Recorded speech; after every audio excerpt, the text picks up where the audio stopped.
rolling. So, praises. Yes, man. Out here back another day, man. Another day closer to the end of this kingdom, man, and closer to our kingdom. So we want to give our praises to Yahweh, Bahashem, Yahushai, Bahashem, Rukakadash. Giving double honors to all the elders and the upright on stone. And salutes to all the 144,000 elect men, man. Because they're the ones we're really searching out, which the Spirit is searching out. Can't. So we're going to get into hitting some of these. Let's open up with Sirach 39 and 1 and see where the Spirit takes us. Can't. There's a lot taking place, man. 39 and 1, yeah? Yeah. It's the book of Sirach, chapter 39, starting at verse 1, and it says, "But he that giveth his mind to the law of the Most High." Yeah, so we're giving our mind to the law out here. That's what we're doing. We're giving our mind to the law of the Most High. Holy for wickedness in this world, man. Distractions taking place. But we're, through the power and the Spirit of the Lord, we're back out here again, man. Despite all the folly that we have to go through with this sea, the crowd, the people, the sea of people. You know, giving our Lord to the mind, and we're occupied. Carry on. "But he that giveth his mind to the law of the Most High, and is occupied in the meditation thereof, will seek out all the wisdom of the ancients, and be occupied in prophecy." Yeah, all the wisdom of the ancients and these prophecies. So the ancients is the history, man, and our forefathers, which were us coming back again, regurgitating. A lot of it is regurgitation. You know, bringing back up the ancients of times past. The things that were written aforetime were written for our learning. Yeah, and you can get that, you know, Can't. the Spirit, we go through the Spirit. Yeah, so seeking out the wisdom of all the ancients and to be occupied in prophecy. The prophecies are things that are taking place now, and future tense things that are gonna take place. I was watching just one, you know, as you watch the news, and there's so much taking place. Do your best to keep up with the videos, and your own videos come to you in different shape, different ways, man. But now I was watching one of the brothers' videos, and he put up what one little youth was explaining how he was playing in the yard over there in Israel. He was playing in the yard with his friend, and his friend right in front of him, he said his friend head just exploded in front of him. This guy it wasn't no more than 13. He wasn't even a teenager. You know, under 12, a youth. So and that's the terror of the Lord. But that is prophecy. That is prophecy. You got something you got to say on the tip of your tongue? Yeah, Job, you can tell, innit? Job, a lot of people in the world will be like, "Oh my gosh, it's so terrible. Yeah. How could that happen to a child?" Well, guess what, man? Job chapter 4 verse 7, I believe, says, "Remember thee, whoever perished being innocent, Yep. or where were the righteous cut off." So that boy whose head exploded, that was his judgment from the Most High for whatever he did, either in this lifetime, probably the lifetime past, because when you're 13, you're kind of, you can do wickedness, but it's not as much as when you're a full-blown adult. You don't have the free reign to do what you want to do. So maybe he did something. No, in his not past maybe. life. Definitely. Well, not, yeah, because the Most Yeah. High is not unrighteous. Yeah, definitely. I was thinking the same thing, because if you was back in the Christian church, they'll be crying. They'll get you somewhere to fucking. What do you think about? You know what I mean? Trying to get you to feel guilty, because there's people coming up now saying, "Oh, what are you doing about it? What are you speaking? Why don't you speak up about it?" Some brother put up a video. You got one coon coming out, and he's referring to Black Lives Matter, saying, "Fuck you! Don't you see the killing of innocent children?" You probably come across it. Yeah. You know, all the man that's well equipped with their social media. But I was watching one of the brothers' videos. He brought it up. Fuck you! Yeah, you got nothing to say about that. We don't promote, which we don't promote, but the Lord, you know, we have to bring out these prophecies. Yeah. You know, make it known, man, as we're doing. Making mention of what's taking place. And why don't you speak up about it? Well, we're for Yahshua Allah, we're for our people, man. We're for the Israel of the Most High, Right. which is the elect. Yeah, Because a lot of Israel is wicked, and that's Right. why a lot of Jacob getting killed. Right. So we're speaking up, we're making mention of what we're seeing. As one of the elders was going into, man, seeking out the wisdom of all of the ancients and being occupied in prophecies. And whatever way you turn, you're going to get hit with something. Yep. You're going to get hit liquid something. You know, you ever seen them pinball machines? Yeah. It's like the ball just going Getting bang, bang, bang, bang, off all the corners. Yeah. I woke up one morning, it's like, most hours, it's like, I banged my head, it was like, bang. like Satan was on me though. I think I was being a bit. What's the word, man? The demon. You know when you have them terrifying. What do they call it? The terror in the night. Terror in the Held night. down in your sleep. Sleep. Yeah. Sleep. I hate to call it sleep paralysis, but you know, it's basically demons fucking with you. Yeah, fucking with me, and I woke up in all kinds of pain, man. It's like I was wrestling all night with the demon. Like Jacob wrestling with the And enemy. then I woke up, and what was in my mind? It just kept going right in my head.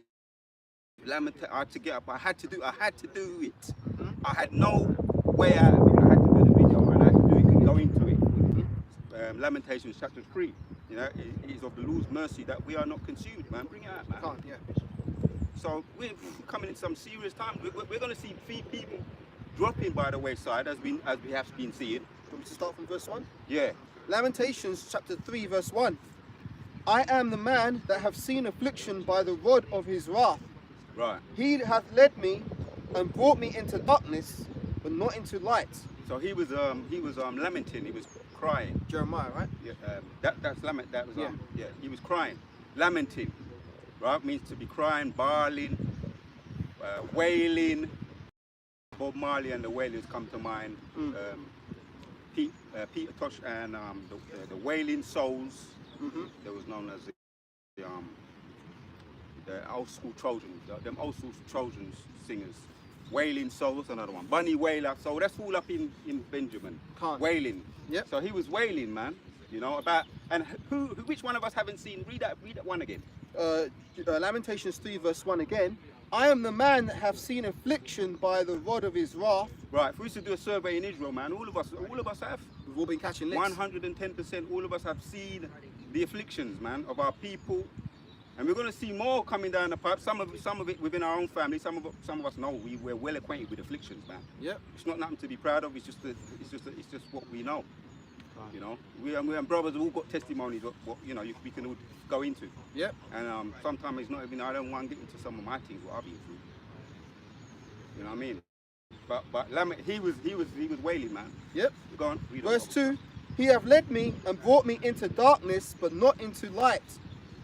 Surely against me he turneth his hand against me all Right. the day. That's how he felt. Man.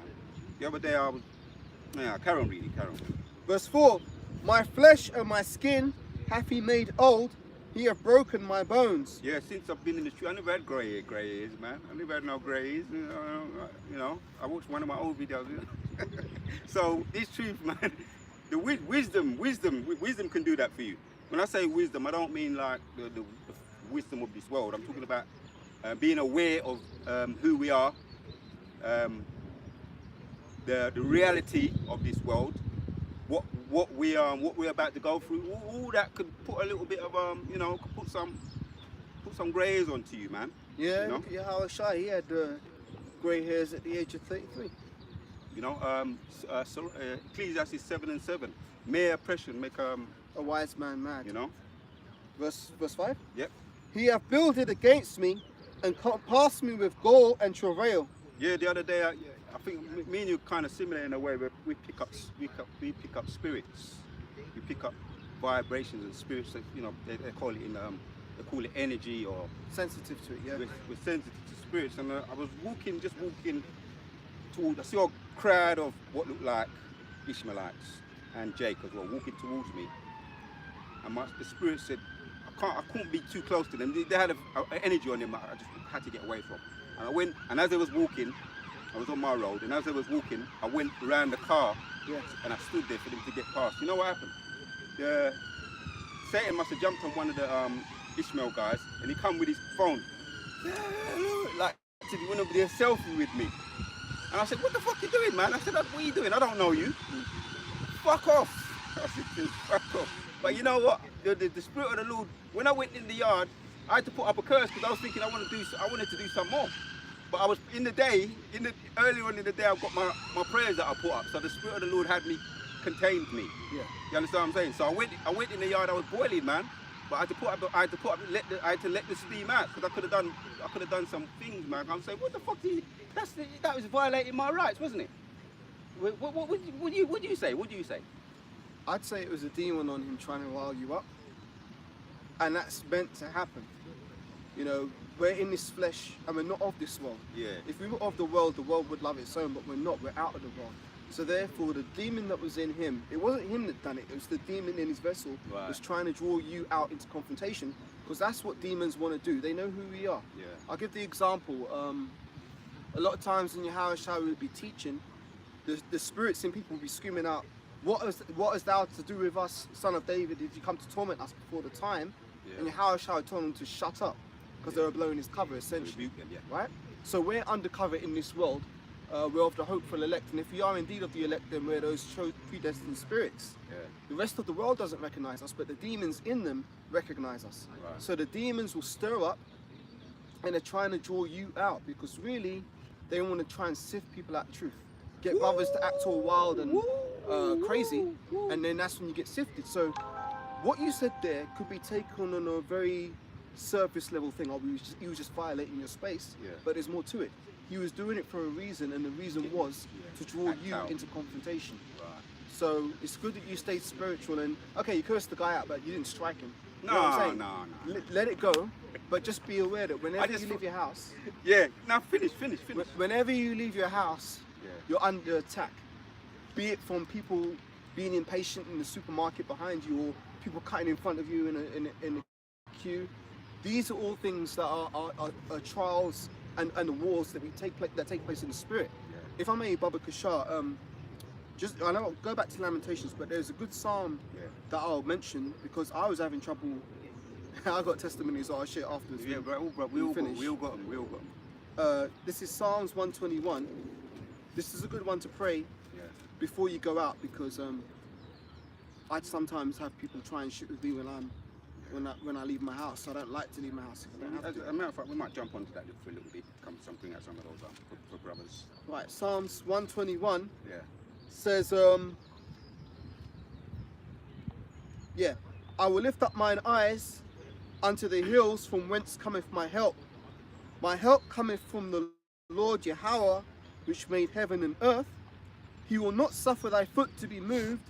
He that keepeth thee will not slumber, which is a good point, because remember, the Most High don't sleep or sleep. He sees everything. Well, he's got his angels watching everything that we're going through, and there's nothing that happens to us that the Most High is not aware of, and everything that happens to us is predestined.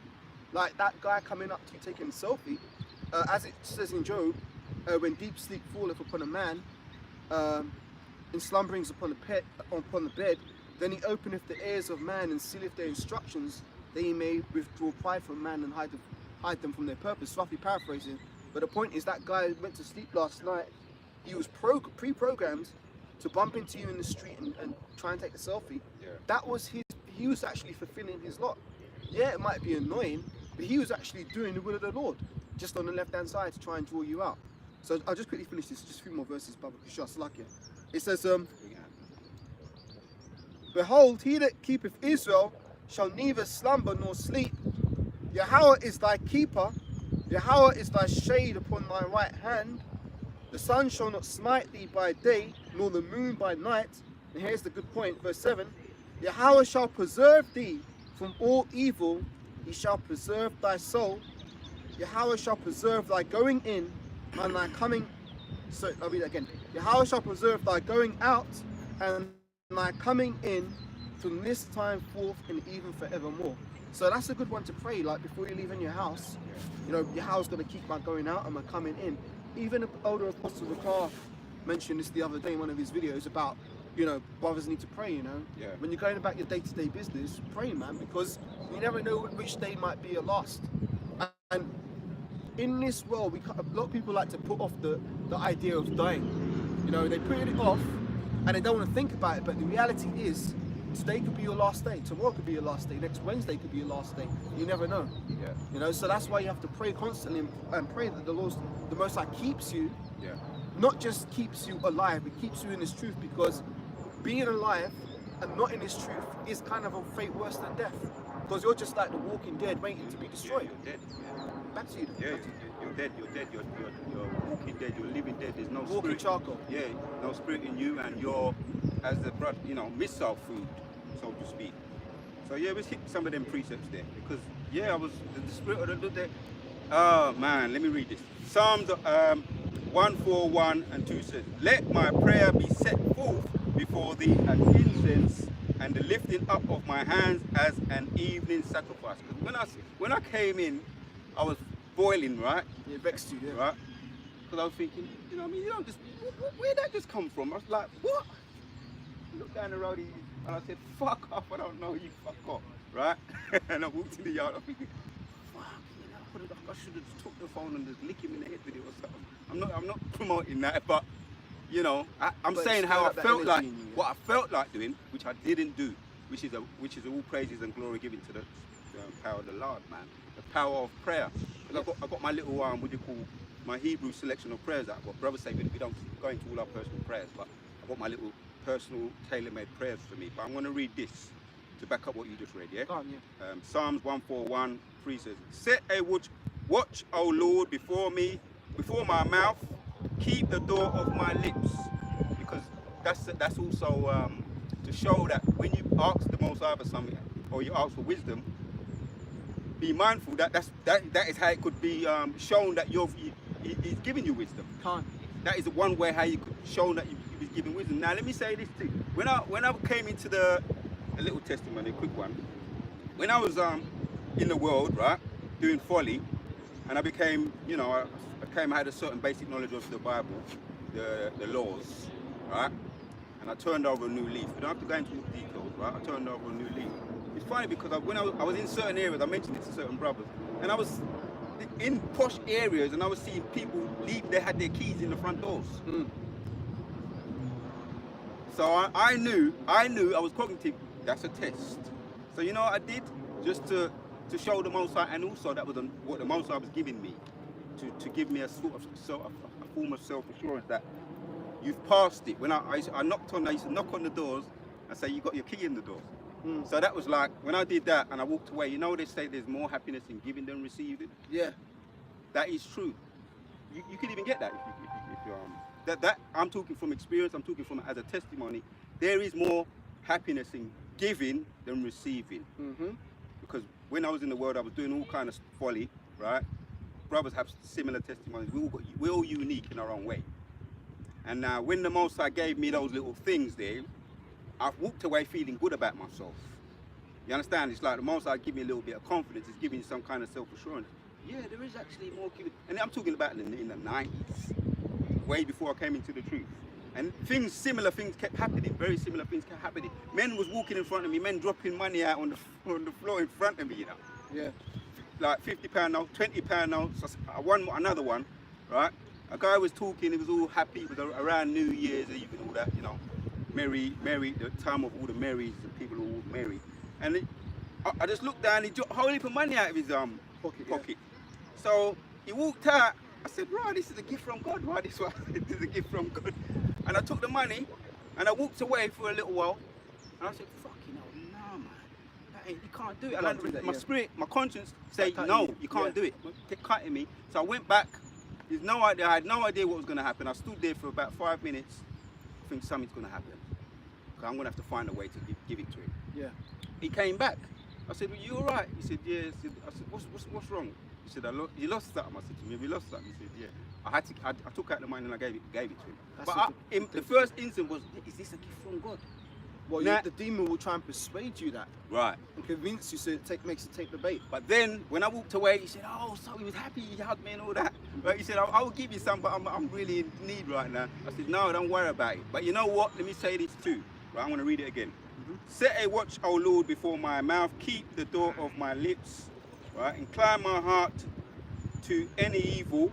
Incline not my heart to any evil thing. To practice wicked works with men that work iniquity. And let me not eat of the dainties. Yeah. Right, so, and then, now, that was in the 90s. Now, when I started to come into the truth, right, now we're talking like around 2016, 15 and all that, and we were getting familiar with brothers. I kept finding money on the floor. Mm-hmm. I kid you not, brothers can know.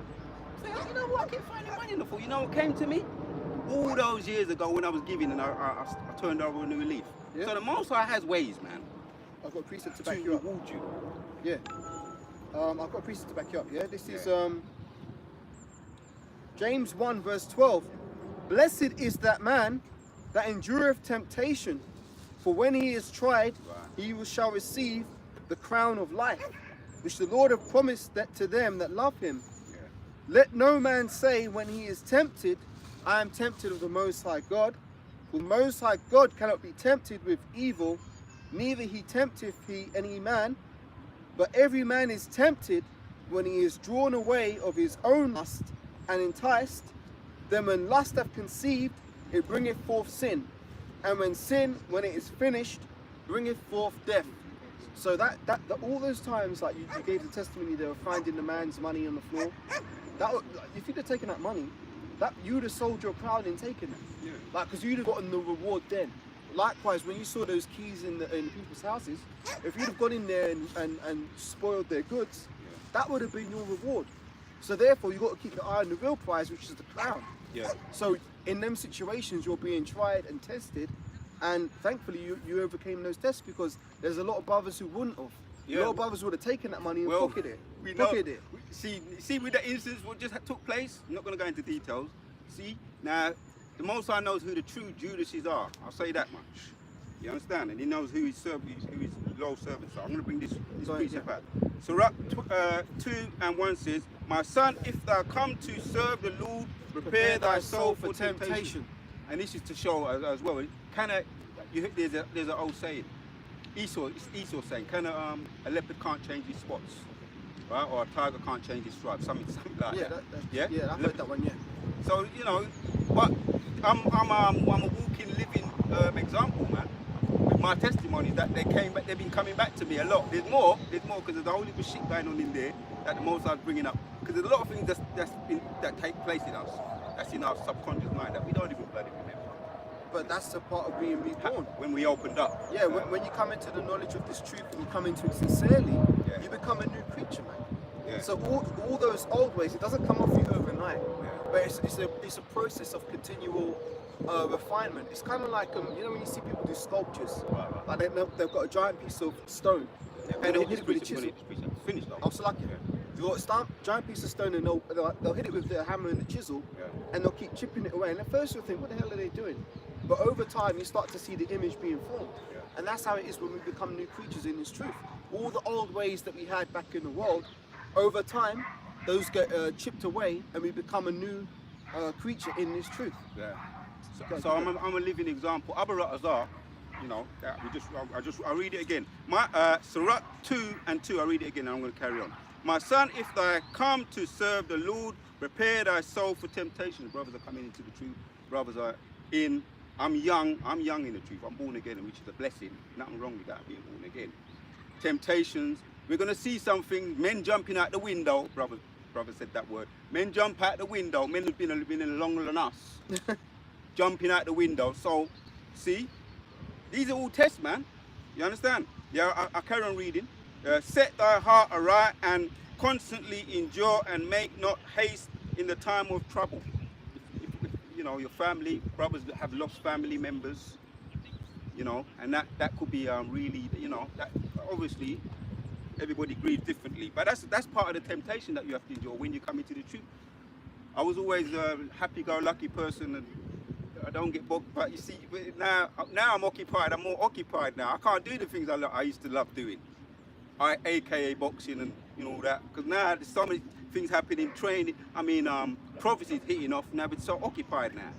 This is the real fight. It's put a more of a Sodom spirit on me, which is it's all right because Abarat Azar, if I be more focused in this thing, the end goal is that crown, not that carnal crown, but that spiritual crown. More focused on this. How should I say it? Keep the eye single.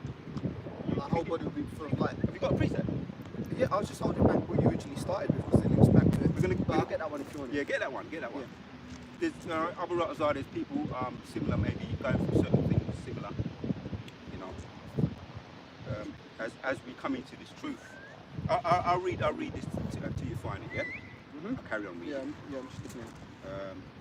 Cleave unto him and depart not away, that thou mightest be increased at the last end. So when I was on the way coming to the truth, I just kept finding £20 notes, just quick little money, then they man up. But at the same time, I didn't know why I was getting them. But then I think back, the Most High has ways of rewarding you, and it doesn't always reward you the way you might have been expecting. I might have been expecting to get a reward when I gave, I opened it, I knocked on the woman's door, I handed her a key, she said, oh, thank you. She gave me a big hug, or, you might not get a reward like that, or find money walking down the road later. But there is a reward that you do get. There's more happiness than giving than receiving. When you come to this truth, you have to become a master of living under what's called deferred gratification. And a lot of people can't do that, because deferred gratification means that you're not going to get your joy right straight at this moment. You're putting it off and thinking, you know what, man, in the future I'm going to get that. Whereas a lot of people in this world, they don't have that mindset. They're very much like children. I want to do it now. I want to have my cake and eat it. I want it now. Right? So they're basically trying to get their satisfaction now, and they're doing it, trying to come up with a quick way. Whereas if you're more spiritually mature, this is what a man's supposed to be. You're supposed to be like, you know what, man, I'm going to do the thing that's difficult now, and then in the end, I'll do the thing which is pleasurable. That's obviously like going back to the mindset of a Stoic, rather than a, what was it called, Epicurean, people who live for pleasure. So we are going to get our pleasure, but we have to have faith that it's going to come in the future, not right now. So that's deferred gratification. Right, so this is Luke 11:34. The light of the body is the eye. Therefore, when thine eye is single, thy whole body is also full of light. But when thine eye is evil, thy body is also full of darkness. Yeah. So when you're focusing on this, this is the ultimate reward, ultimate goal. And there is a reward. I'll say that from my own testimony. There is a reward. There is a reward. You're giving. You're tired. You're giving. You come into the camp. You're bringing your lot, what you've got to offer. You're giving. Repentance. And when you're not giving in any other kind of way, you're giving of your energy, your time. Right now, brothers, you've got younger brothers around, and they could be, doing all kinds of other stupid things, that we ourselves were doing before we came into the truth. We put that off, and we put something. We've got our priorities more right, more focused, and that's what he's talking about. The eye, keeping the eye single. There's one more verse. Yeah. It says, verse 35, Luke 11:35. Take heed, therefore, that the light which is in thee be not darkness. If thy whole body therefore be full of light, having no part of dark, the whole shall be full of light, as when the bright shining of a candle doth give thee light. Right. Yeah. So there's a saying, focused. What's the saying, man? Tunnel vision. When someone's got tunnel vision, it's a sports terminology. When you just everything just seems to be going right, focus, keeping your eye on the prize or on the ball, if it's football, whatever the case may be. So we got tunnel vision, our brothers are, and we get more into that tunnel vision, which through the spirit, like if we're occupied in prophecy, man, it's like the prophecies are hitting you. They're hitting you up. Yeah. You're waking up in the mornings, they're giving you videos what to do. They're telling you if you're occupied in prophecy. You're overwhelmed in the right way, not in the wrong way. Well, that goes back to hearing the voice of Yahweh Shai. What does it say? My sheep hear my voice. Yeah. So when we see these things, these signs in the world, we're reminded of the things that Yahweh Shai told us before, Matthew 24. Remember when you shall see all these signs? Earthquakes, uproars of the people, We're seeing those signs. So the prophecies are speaking. We hear them. Yeah. But the rest of the world don't hear it. Yeah. But we hear it. Right. Sometimes you wake up with anyway. Let's get back to Lamentations, because we're going to let the scriptures flow. Break it down. Back in Lamentations, hold on a second. We was at chapter 3, verse 5. He have builded against me and compassed me with gall and travail. He hath set me in dark places as they that be dead of old. Yeah. He have hedged me about that I cannot get out. He have made my chain heavy. Right. Yeah, this truth can feel heavy at times, but elders often talk about the bitter and the sweet. Bitter and the sweet. So it's very sweet when you first come in first instance. It's very sweet. you're happy to hear that, you know, about the woolly here, Revelation chapter 1, and he's a black man. All your life you've been told, you know, you're just nothing, a spick, Less than nothing. all these other words, all these other bywords that they flang down on us from youth. And don't think that didn't affect you. You know, it could have made you act out in all, you know, it made you act out in one way or another, whether you're aware of it or not, but it affected you. It's a form of abuse, really. Yeah, trauma. And brothers have got testimonies, you know. Brothers sometimes, like I say, the Spirit of the Lord is going to reveal. You could be you could be standing there one day, you know, or you're doing your little thing, your video, and boom, a testimony come back to you that you didn't even know was in your head, man. What you experienced. That's how the Most High is. He's giving us that, opening up our pineal gland, man. Giving us that light, you know. Verse 8, ready? Yeah. Lamentations 3 and 8. Also, when I cry and shout, he shutteth out my prayer. Come on. Yeah, man. When that happened to me, right? When that happened to me, it was yesterday, you know. And I've been praying about I've been praying about, you know, keeping cool and everything. I thought, what? He let that happen to me for? But when I went and I reflected, that was what it was. Yeah, you got to How see the far bigger have picture. you? How far? He wanted to show me how far you came. Yeah. And really, you came a little bit. You came quite far. You know what I mean? Yeah, you made some progress. Just let me say it like that. We're still in the battle. Always in the battle. But you're making progress, and I want to see you make progress. And other rutters, every now and then I throw you a bone to make you feel, to boost you up a little bit. You know? Yeah. Carry on. Verse 9. He hath enclosed my ways with hewn stone. He hath made my paths crooked. Yeah, you might feel like that sometimes. You might feel when I, you know, YouTube, fuck with me big time. Fuck with me, you see. But the Spirit of the Lord came on me and it fixed up. I ain't going into all the details, you know. You know? So he hath enclosed my ways with hewn stone. He hath made my path crooked. Yeah, you feel like that sometimes. Yeah, carry on. Yeah, verse 10. He was unto me as a bear lying in wait, Yeah, and as a lion in secret places. yeah, carry on. Yeah. He hath turned aside my ways and pulled me in pieces. He hath made me desolate. Yeah, brothers, when you come in, you might have a trailer load of woman.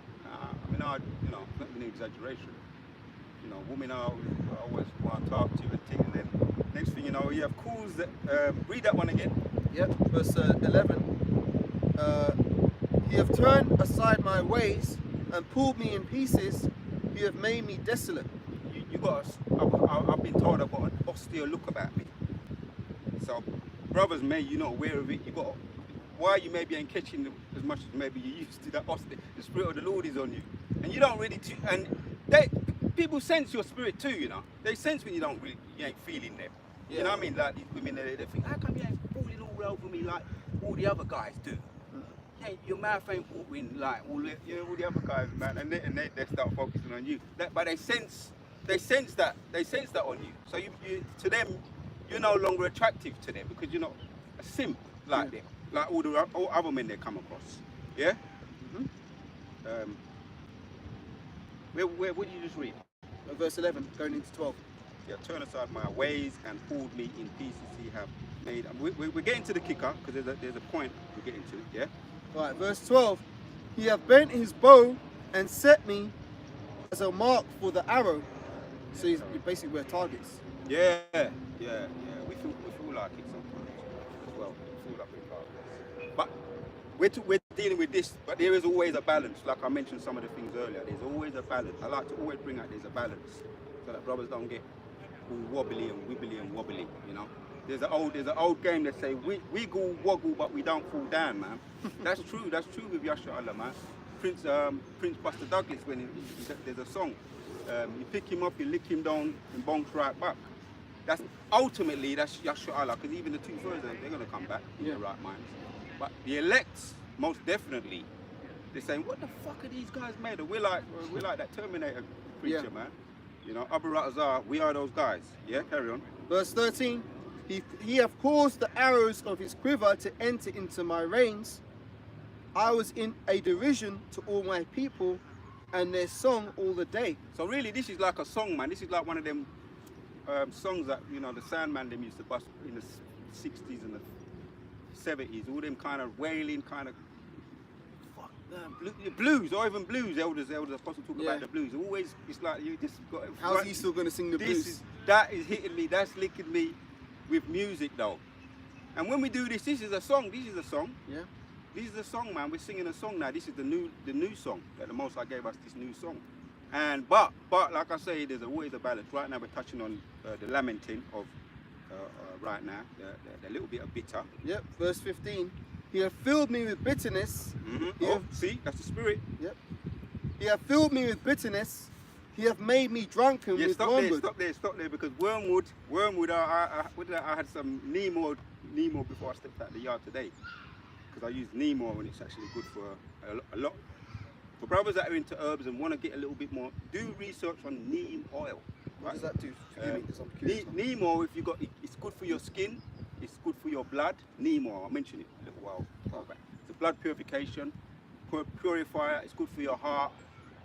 It gives you lubricates, your issues, your hair issues. If you've got any kind of alopecia, I had once upon a time I had alopecia. My hair's growing back nice and thing. So that's the bitterness, and it's very bitter. But we know bitter is good for you. Or do you drink it or put it on skin? I've made it into an oil, because you can get the herb, the leaf. One of the brothers, I've shown one of the brothers. You get the herb, the leaf. It's all like flaky. You can put it in some olive oil and stir it up, or you could just leave it there and it will ferment. The leaf will ferment and it will just go all into the oil, and it's like you've got your neem oil there. Or if you want to do it, you could warm up a little bit of it in the oil in a pot, and you've got your neem oil there. Now I choose to let it ferment naturally, but it's very bitter, but it's very good for you. Calm to water. And wormwood too. I don't know, brothers know about wormwood. Wormwood is good for brothers, elders talking about detoxing, good for detoxing, and literally worms, and it's bitter too. Right. Yeah. He hath filled me with bitterness. He hath made me drunken with wormwood. Yeah. He hath also. And they use it. Also, they use it sluggy, man. They use it in wines to taste, to give wines taste. It's all right. They put a little bit of it in certain things like wines to give wine. Sometimes you get that bitter taste in wine. It's wormwood. He hath also broken my teeth with gravel stones. He hath covered me with ashes. See, when I was looking into about the food in the flesh, right? We look at how he was getting those he was getting hitting up, right? I looked into the word buffeted, right? And it's like he's getting punched up. Yeah. It's like he's getting punched up, getting blows, like he's in the ring getting knocked, punched about. Imagine by Tyson, and you have to just keep riding them, and you just keep getting them, you're feeling them. But that's what Apostle Paul was saying when he was getting buffeted, man. Yeah. Now it goes back to that. Read that again. Verse Lamentation 3:16. Yeah. You have also broken my teeth with gravel stones. You have covered me with ashes. Yeah, you feel like your teeth is getting, obviously it's not literal. It's like he's getting brought down. He's getting brought down only to be built up though. I have to throw that there. That's just a matter of fact. He's getting brought down to be built up. Some brothers train. A brother usually mentions that he does his training, and you got people in the world, they're walking around like nothing's, like it ain't nothing, like nothing's bothering them, and he's training to keep fit. And he's feeling all these kind of ailments and pains. That's the Spirit of the Lord doing that, man. Which is keeping us grounded, buffeting us. It's like almost like you're getting licked up, pumped up in the spirit though. And when you see the bigger picture, you know that makes it easier. You understand when you see the bigger picture. It's not because he's not doing it to destroy us, it's doing it to build us up. Destroy us. We're getting to the point, yeah? Right, verse 17. Thou hast removed my soul far off from peace. I forget prosperity. Bloody hell, brothers got all kinds of problems about lack of peace. We try our best to keep that peace. The Spirit of the Lord gives us peace. But brothers have to go into the certain environments day in and day out. That's horrible, man. That's horrible. So you have to go. That's part of it, though. And still we're still out of pocket, financially, literally, but we're spiritually rich. But we still ain't gonna get you know, what these sellouts are getting right now, which we don't care. Because like you say, we've got the bigger picture, we've got the bigger goals, we've got the ultimate reward that we're gonna get. And we're getting rewarded now. Yep. If we're mindful of it, we're getting rewarded now, so that we can continue, yeah. Well, if I may just say, this knowledge of this truth itself is the biggest blessing we could get on this side, man. Because imagine if you didn't know what was going on, you'd just be in the world like a fool, catching hell and not knowing why. Like walking up to strangers to try and get clout and get selfies from people, like walking up to total strangers to get a flipping selfie of them. Some good right? fame. You don't know, and you put, you know, to get clout. And I said, what? I'm supposed to. The guy's doing that, right? And you're supposed to smile. I'm supposed to be going, yeah, like, you know, I'm so grateful that you're putting me in your video, whatever stupidness you're doing. No, man. I'm gonna get that nigga, man. You wait, man. I put a curse up on that nigga. We're gonna get that nigga, right? That 2/3 nigga, man. Right. Yeah. Verse Lamentations 3, verse 18. And I said, my strength and my hope is perished from Yahweh, remembering mine affliction and my misery, the wormwood and the gall. My soul hath them in remembrance and is humbled in me. Yeah. We don't care for this system. We don't care, man. We sit down in the dust with the Most High. You know, come down and sit in the dust, but we're sitting in the dust with the Most High. Comes to mind, Moses. Let's get into that. Let's get that one, if you don't mind. Yeah, what one is that? Hebrews chapter 11, around about 20, around about there. Right. Faith goes into faith. But just hit one or two of those. Yeah. I always like to go into some of them, our forefathers, you know. Then we could come back. We want to finish off this.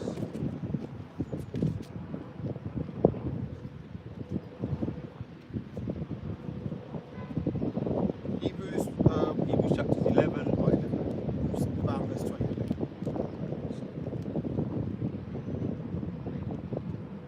Oh yeah, I got you. My eye just went straight to it. This is Hebrews 11 verse 23. By faith, Moses, when he was born, was hid 3 months of his parents because they saw he was a proper child and that they were not afraid of the king's commandment. By faith, Moses, when he was come to years, refused to be called the son of Pharaoh's daughter, choosing rather to suffer affliction with the people of the Most High God than to enjoy the pleasures of sin for a season.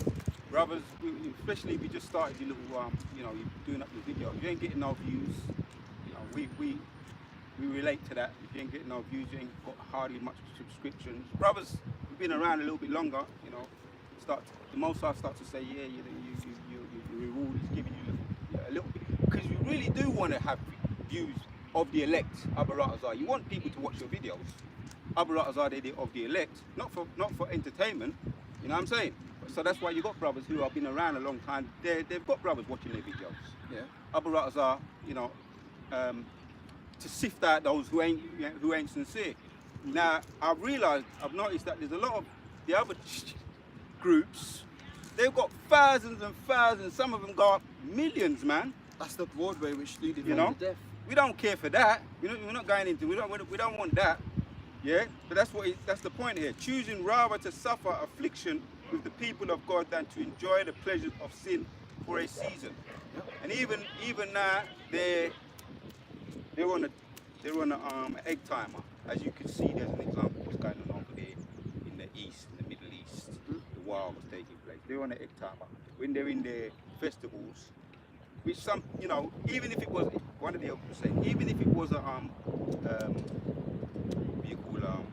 what do you call them things when they're set up? Even if it was set up, right, people still get deleted anyway. Even if it was set up, you know, like when they plan something. Yeah, it's obviously planned. Yeah. But basically it's a giant ritual sacrifice. So they're on the egg timer now. People are getting deleted, whether it's a setup or not. People are getting deleted. These people are enjoying the temporary pleasures of sin. And also over here, a lot of people are getting deleted. Just a quick one to add to what you're saying. I was meditating on this in the week. Esau's the master of deception, right? One of Esau's biggest deceptions is to make everybody think he's got longer left than he really has. Because he's trying to present himself as if he's always been in rulership. And see, it's easy for us to think on a carnal level, yeah, well, Esau's been around, you know, 350, 400 years. it's going to take a long time for him to get knocked out of power. Really, he's just fronting and stunting them. He ain't really got all that long left. He might have, what, 3 years, 5 years, we don't know. But he hasn't got all the time on the clock. Even though he's trying to present himself with these, what do they call them, the WEF, World Economic Forum. Right. They're having all these G20 summits. They're coming out there trying to act like they're in control when they've lost control, man. They were never in control from the start. This has always been the Most High's program. So it's important to keep that in mind, because really he hasn't got long left, man, and he knows it. He's trying to front like he has. Yeah. Yeah. So Back to- 25. Read it again. 25. Yeah, 25. Hebrews. This is Hebrews 11:25. Again, choosing rather to suffer affliction with the people of the Most High God Yeah. than to enjoy the pleasures of sin Yeah. for a season. Yeah. And then 26, and then we go back to Lamentation.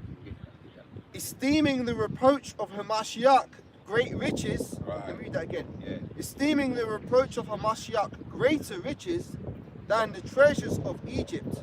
Yeah. For he had respect unto the recompense of the reward. Stop there. Hebrews 12:1.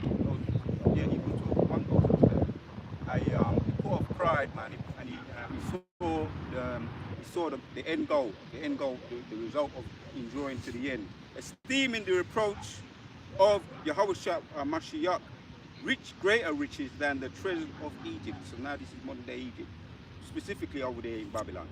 Yeah, modern day Egypt, but rekindled or revived Egypt, or really known as the revived Romans, or revived Sodom and Gomorrah, or Babylon. But everything what took place over there in the ancient Babylonians, what they was doing, talking about a little bit into that a little bit last night. They was into the feasting. Which a lot of the feasting was a lot of the things that they was feasting with, the gold and the silver in the time of Belshazzar and Nebuchadnezzar, the Medes and the Persians. There was because they raided our temple. But that was big in there in those days. The ancient Romans, the Babylonians, the Medes, the Persians, the Romans, the ancient Romans, and back again now, the revived Romans. They're into this feasting thing, and the 2/3, and they want to be a part of it so bad that they're willing to sell their soul to get that steak. You know, as the elders go into that steak that's in the matrix. Oh yeah, I don't want to remember anything. The artificial steak that's not even real, that disappears in your mouth. So, but we ain't getting that. But what we getting though, esteeming the reproach, we're getting reproached though, and the scriptures goes into that. If you're happy, is that Matthew chapters 5 goes into all of that. You want to get that? Yeah. But then we're going to hit back to Lamentations. Read some of that. We're hitting the basics because we identify. You're always going to relate to the basics. You know, you're always going to find encouragement from the basics, the fundamentals. Some brothers like to say. And the fundamentals, man. You know, if you have a good jab, they like to say that saying in boxing, a good jab, man, you get you around the ring, you know. But if you have the fundamentals and you have your all-rounder, Abu Ratazar, that's the end goal for us to get into all the brothers are talking about getting into the maps, the history. We've got brothers that specifically touch on all the subjects, but Abu Ratazar, if you want to really get into it, Abu Ratazar, we can get into everything. Abu Ratazar, you know, that's the ultimate goal. So if you're an all-rounder, that'll take you around the world. Yeah? Good jab will take you around the ring. You know what I mean? But if you're all-rounder, you'll be winning all your bats, man. You know, all the examples that we know of. So we want Abu Ratazar, that's the end goal. Matthew 5, which verse, Baba Kusha? Matthew chapter 5. Start from the top. Matthew chapter 5, starting at verse 1. And seeing the multitudes, he went up into a mountain, and when he was set, his disciples came unto him. And he opened his mouth and taught them, saying, Blessed are the poor in spirit, for theirs is the kingdom of heaven. Blessed are they that mourn, for they shall be comforted. Yep. Blessed are the meek, for they shall inherit the earth. Blessed. Yeah, and we don't look. They don't look at the meek as anything. They just look at the meek to despise.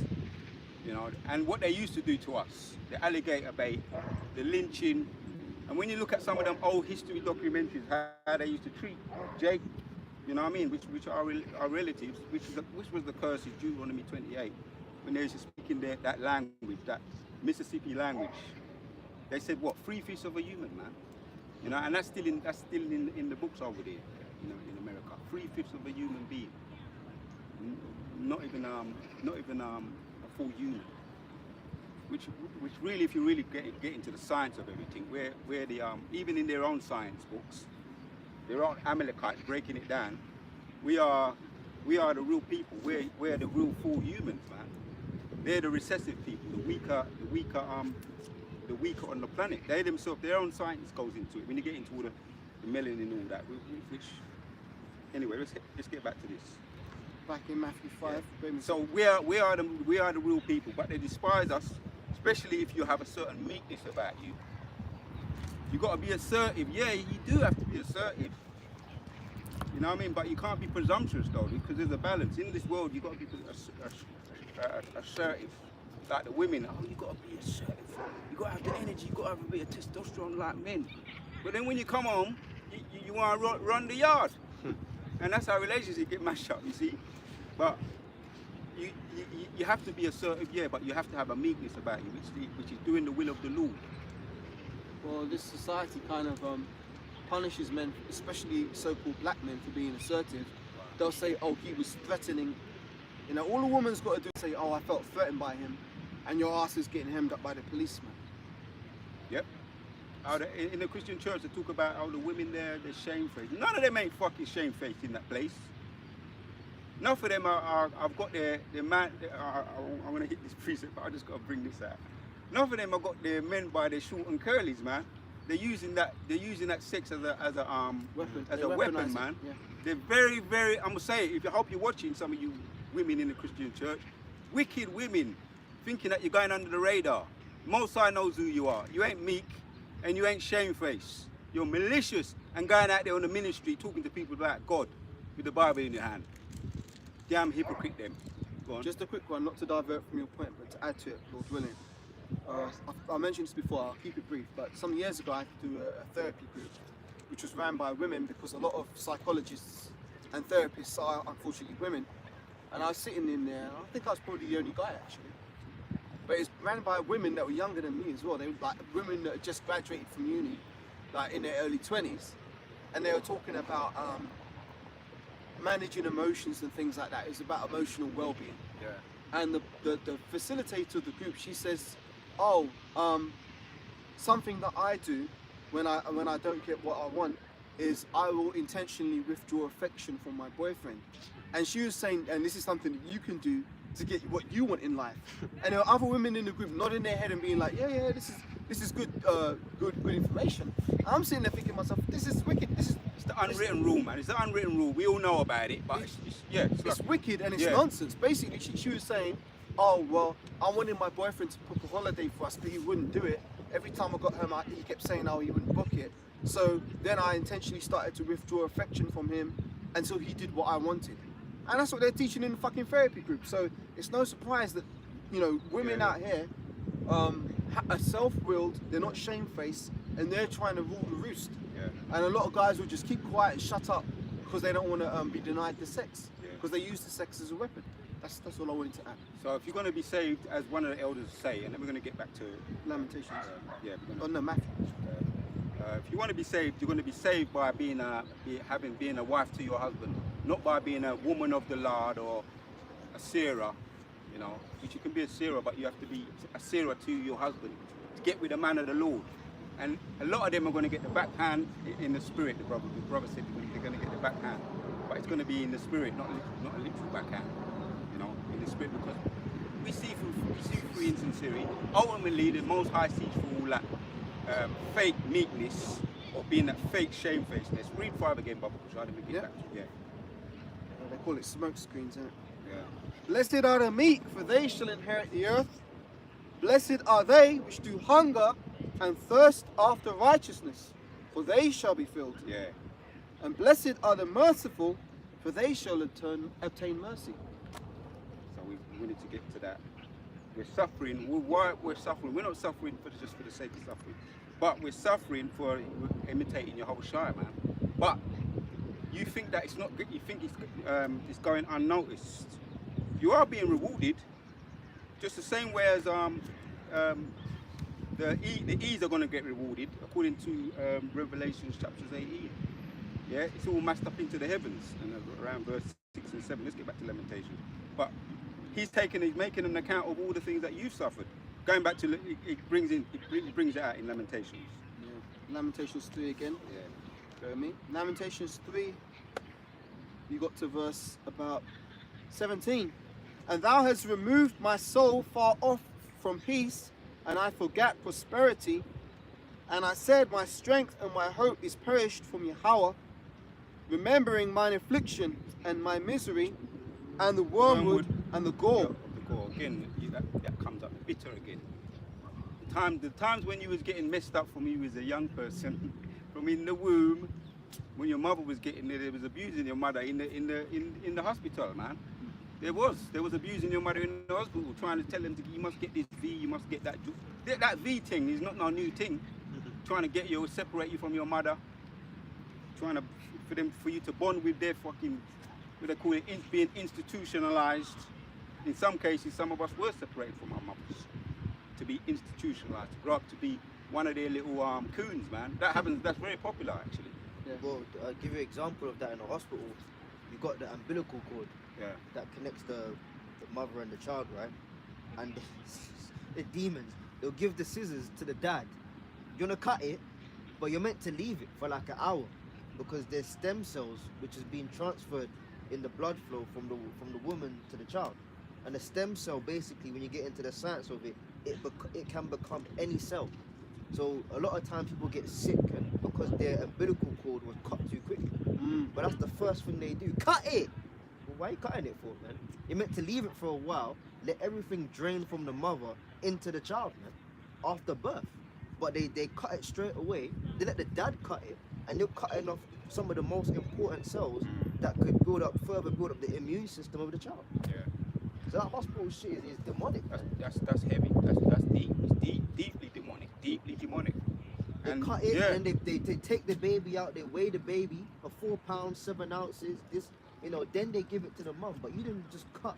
And then there's some people that know this information, and they ask, well, can I take the cord home? They'll drain it and stuff. They say, nah, we have to throw it away. But it's mine. It comes from me.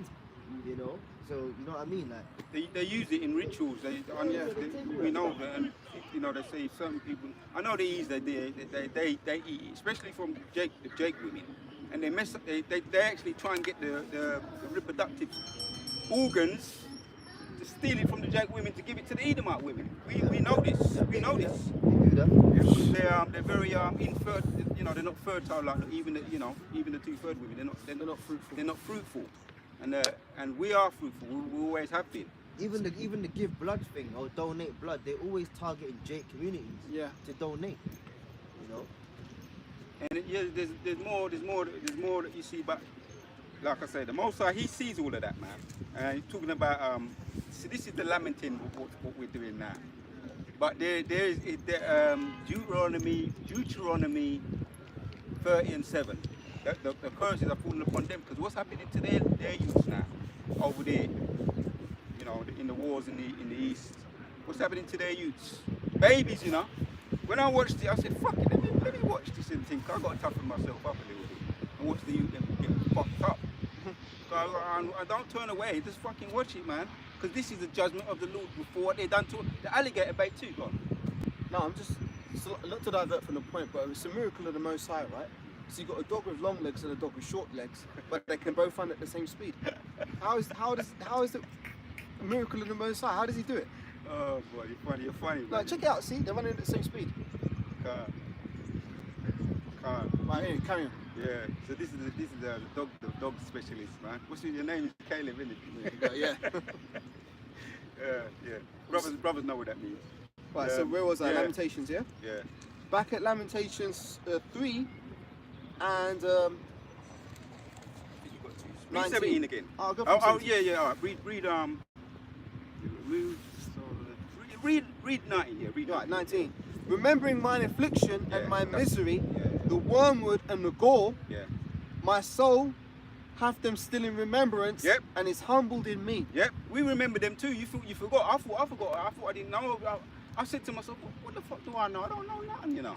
Right? It's true, but it's true though. When you come into the truth, you say, wow, I don't fucking know shit. But the most I, the things that is making me realise that there's things that up in there, right? That haven't been unlocked. What you've been called a numbskull, right? But there's things up in there, it might be numb. Who knows what the fucking, all that trauma that we've been through. That the most I say, fuck, let me open that shit up right now. Yeah. And it's all of his time. Yep. See? My soul, I read that one, 20. Lamentations 3:20 says, my soul hath them still in remembrance and is humbled in me. So the most I remember, but because he remember, he's gonna make you remember. Yeah. And when that time comes, right, we're waiting patiently. When they're coming like a flood, Isaiah 59:19, things are gonna pop off, and also, is it the Psalms 137? We're gonna be dashing it, baby. Oh, head against the stones, happy shall be. Yeah, happy shall. We're going to remember. The more things are going to be coming, keep coming to our remembrance. Make it easier for us to do it. Well, imagine that when we get changed and we receive those new bodies, Yahushua is gonna break everything down for us, man. Things we didn't even know. So we're gonna have that anger on us. Yeah, I'll say this. I ain't supposed to be here, man. I do know that for a fact. I ain't supposed to be here. I was happy not happy. Through the power and the spirit of the Lord, I walked out of them hospitals. I say them because there's more than one, man. The spirit of the Lord kept me here, why I'm here. So those things are going to come back to our remembrance. It's going to be easy, man, to do the dicing, you know, and the slicing and the dicing and the, you know, all of that. We'll get creative with it. All of that. Yeah, carry on. Right, back in Lamentations 3:21, this I recall to my mind, therefore I have hope. It is of Yahweh's mercies that we are not consumed. Boom. That's what I wanted, man. We were, a lot of us, let me say this too, you might not even know, you weren't supposed to be here, man. Fuck that shit, you weren't supposed to be here. Remember what we're supposed to be, we were supposed to be a genocide, don't you remember that? We know that, we know this. We were supposed to be a genocide, wipe the fuck out of here, man. And that Windrush thing, that is why they came up with that, their think tanks. Because once they finish using us, our parents, our grandparents, to do all their dirty work, the bus driving, the sanitations and all the cleaning the hospitals and the nurses and all that. We don't want them no more, man. Send them back. And they ain't supposed to be here unless they're doing something for us. So we weren't supposed, but it's of see, 22, I read it. It is of the Lord's mercies that we are not consumed because of the compassions, because his compassions fail not. That is why we're here. That is why it's going to make it so much easier that we're going to be able to do what we're going to be able to do. Well, just add to your point, Bob. Sure. Yeah. See, you've got to look at the spiritual side of it as well, because a lot of our parents came over in the Windrush generation. But that was because the Most High's position is pieces on the chessboard. How could we be here if our parents are still back in the islands? So a lot of us got grandparents came over in the Windrush, and a lot of us descend from them. So, but we're here in this land now prophesying against it. So the Most High set that all up through the Spirit, man. Yeah, of his mercies, and for even a bigger reason. His mercies, but his mercies stand forever, man. We know that his mercies stand forever. There's a little bit more, then after we touch on these, we're gonna handle. You're gonna bring up what you got. Right, Khan. Yeah? So this is 21 again. Yeah. It's like it. Lamentations 3:21 again. This I recall to my mind, therefore I have hope. It is of the Lord Yahweh's mercies that we are not consumed. It is because of his compassions. It is because his compassions fail not. Yeah. They are new every morning, and great is thy faithfulness. Yeah. So we're not consumed. We're here to finish a duty. When I looked up the word, to complete, to finish. We're here to complete, as you rightly brought out. We're here to finish a duty while we're over here of his mercies, to complete a duty, and that compassion that he showed us, his tenderness. Because there's a bigger picture, man, and it ain't gonna be complete until we are in our original position, what we lost. The duty or the job or the Most High's will ain't gonna be complete until we're back in a rightful position with what we gave up. For when he was kicked out of Asgard. Asgard, yeah. Yeah, because he became rebellious. It's a similar principle. and he said that he took the hammer. Odin, the god of thunder, his father, he took the hammer and said, "You are banished. You are no longer going to be serving as the god." Right? He said, and he took the hammer from him. He said, "He who holds the hammer, if he be worthy, shall possess the power of Thor." And Thor came down to earth as a mere mortal, without no power, and he had to fight, and just like what we're doing now, fight. Scripture goes into that too. Psalms 60, is it 62 or is it 63? Psalms. I said you are gods, but you shall die like men. Psalms 62. I'll get it for you. Yeah. So that was, there's a comparison. There's a very similar comparison to Thor as a god, and he came down to earth, and he had to fight for his food. He had to fight for his life. Literally fight until the Most High until his father restored him with that hammer, and he got his power back.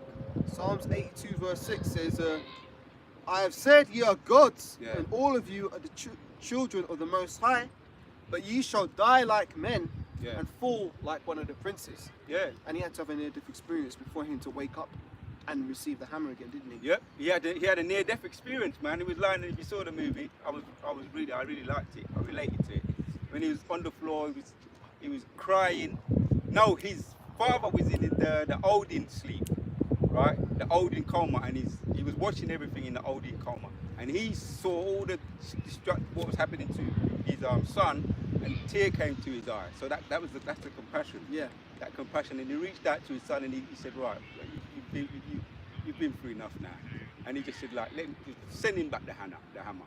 So Thor was on the floor. He was half dead. Literally, he could have been dead. You know what I mean? Half dead in the brain. And then while he was in that coma or dead, his hand just came up.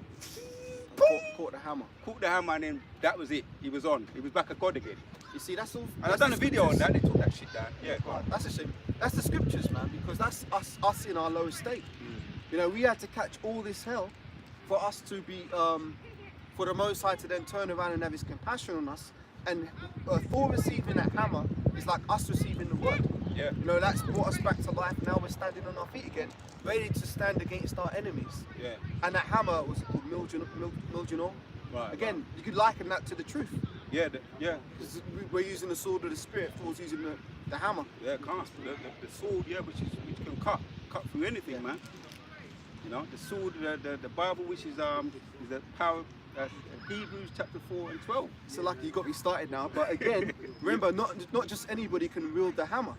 So nobody can wield. Not just anybody can wield the Bible. Because when it was stuck in that concrete block, people, the average Joes, everybody was coming. There was a big queue. All the average Joes coming up to try and see if we can get it. No, couldn't do it. He couldn't do it. He couldn't do it. Even Thor said, "Let me just see some." Thor, as a cardinal man.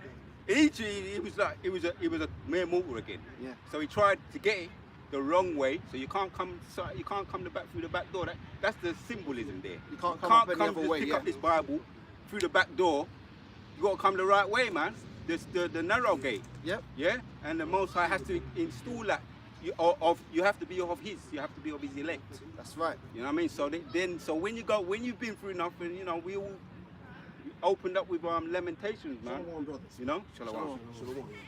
And we're familiar with these afflictions. And we mentioned Sirach 3. When you come to serve the Lord, prepare thy soul for temptation, man. Very similar parallels there. Come to serve the Lord, prepare thy soul for temptation. And be always, you have your head, you're fully immersed. Abu Razar, we're immersed.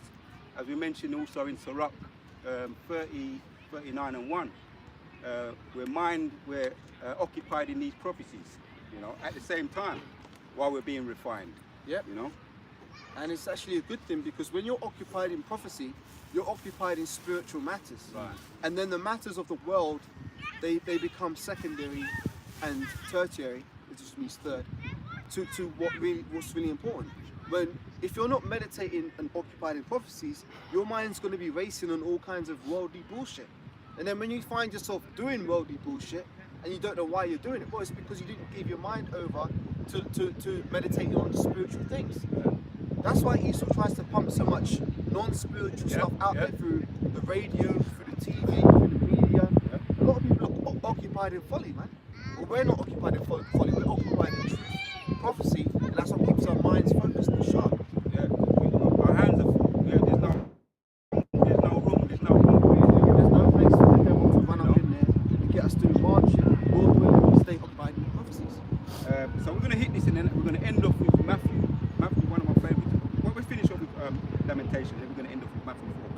back up what you said, yeah. Alright, so back in Lamentation 3, Yeah. verse 23. And they are new. Let me read from 22. It is of the Lord Yahweh's mercies that we are not consumed, because his compassions fail not. They are new every morning. Great is thy faithfulness. Yahweh is my portion, saith my soul. Therefore will I hope in him. Yeah, we're prisoners of hope, and that's a good thing to be a prisoner. There's one thing we want to be a prisoner of is of the Lord and of his mercies and of that hope that nobody else got. Only the potential, the hopeful elect, We've got a hope like no other, you know. So, yeah. Verse 26, Salakia. Verse 25. No, verse 24. Yeah, you can read it again. Read it Right, again. 24. We read that. Read it. Yahweh is my portion, saith my soul. Therefore will I hope in him. Yahweh is good unto them that wait for him, Yeah, yeah. to the soul that seeketh him. Yeah, waiting, man. Nothing wrong with waiting. People are very impatient today. You know, you're in the queue, you know what? Try for the fast one. Yeah. And I'm relating this to the spiritual spirit as well. But you don't watch people. One time, one woman just come and stood right in front of me. Bam! It's like, Yeah. did Satan block her, make us not see me or something? That's what I was thinking. I said, excuse me. Intentional. Am I invisible or something? I said. He said, oh no, I'm sorry. Like trying a little fast one, man. So. But again, that's demons trying it Right. to vex you. Yes. So the point is that we have to wait, man. We have to wait. It's about being patient. People ain't patient. Again, that's why they're in this world trying to fly. As Moses rejected the pleasures of this world, Yeah. they're in this world living it up, doing it like doing all kinds of folly to get views. And they'll do anything now. I'm even more alert now because I realise how desperate people are to just what they want to do to get views. You know, which is the wisdom of the Lord. It's just about right. Yes, could just rotate that. Be alert. Be Yes, not straight. circumspect. Yeah, you got You the one, know, brother. Satan walk about. Oh, 1 Peter 5:8. Satan's walking about like a roaring lion, seeking whom he may devour. Like some new person that just come in. Elders are breaking it down with that banner. Oh, You know, the guy with the sword. You And put it on the chat. Yeah. And very related to the Ishmaelite banner. Brothers are breaking into that. Yeah, do that. Yeah, the Brotherhood of the Muslims. So Satan is stepping up his game, man. You know, he's walking around like a roaring lion, seeking whom he may devour. Back to this point. Yep. And then we're gonna pass it to you. Right, so this says,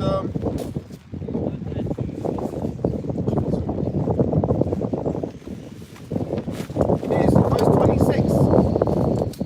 It is good that a man should have hope Yep. and quietly wait for the salvation of Yahweh. It is good for a man that he bear the yoke in his youth. Yeah, we're waiting patiently. We're staying in our lane as well while we're waiting. Staying in our lane, not being presumptuous, running ahead. But there's no shortcuts in this truth, as the elders are mentioning, because you're going to end up getting cut short. Like what's happening to certain people, getting cut. This time of refining, man. So we're waiting, staying in our lane, waiting patiently, man. And it is good. It is good for a man that he bear the yoke of his youth. Yep. Yeah. Finish with this one. He sitteth alone Yep. and keepeth silence, because he hath borne it upon him. Yeah. Can't. He putteth his mouth in the dust, so if so there may be hope. He giveth his cheek to him that smiteth him. Ooh. He is filled full with reproach. Yeah. So when you get smart, you know, Psalms goes into that. There's a precept in Psalms that goes into that. If a righteous man says smite me, it's like oil upon the head. So it's like when you get rebuked, it's a good thing. Yeah. And this is what it is. It's actually, we're lamenting right now, sitting down in the dust, lamenting.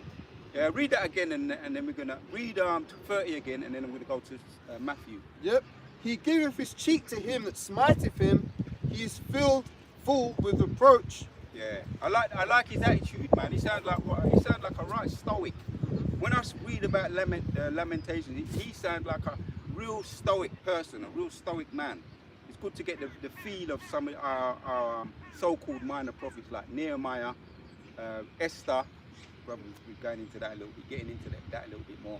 The so-called minor, you know, the book of Esther, the so-called minor prophets. When you get a feel of them, they ain't so minor after all. You realise they ain't so minor after all.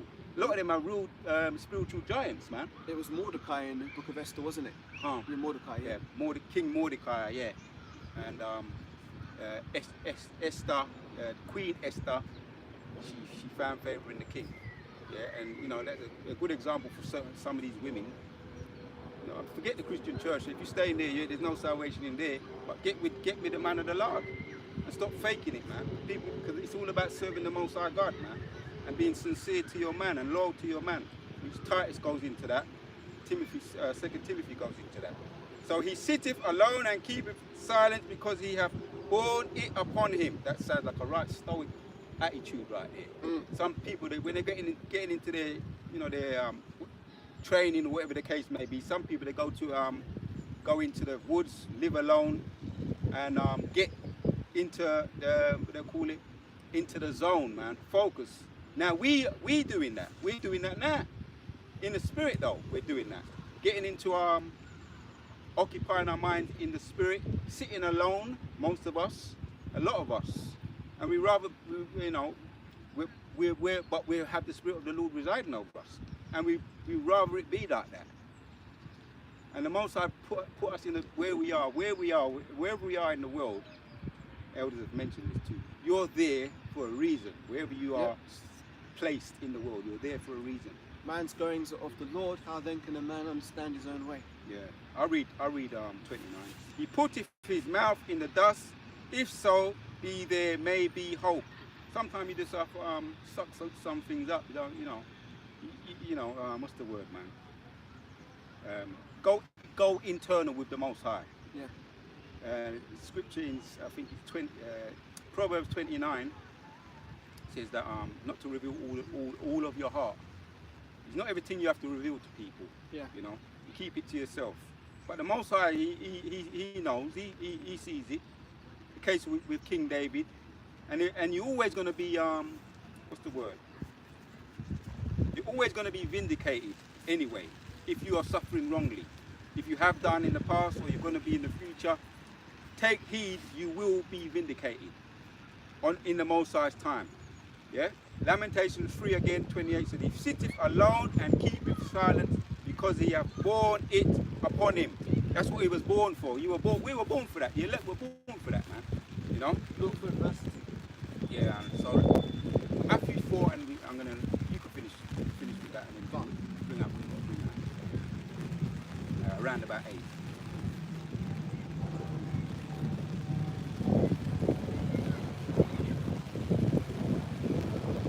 Matthew 4 and 8, yeah? Again, the devil taketh him up into an exceedingly high mountain, and sheweth him all the kingdoms of the world, and the glory of them, and saith unto him, all these things will I give thee, if thou wilt fall down and worship me.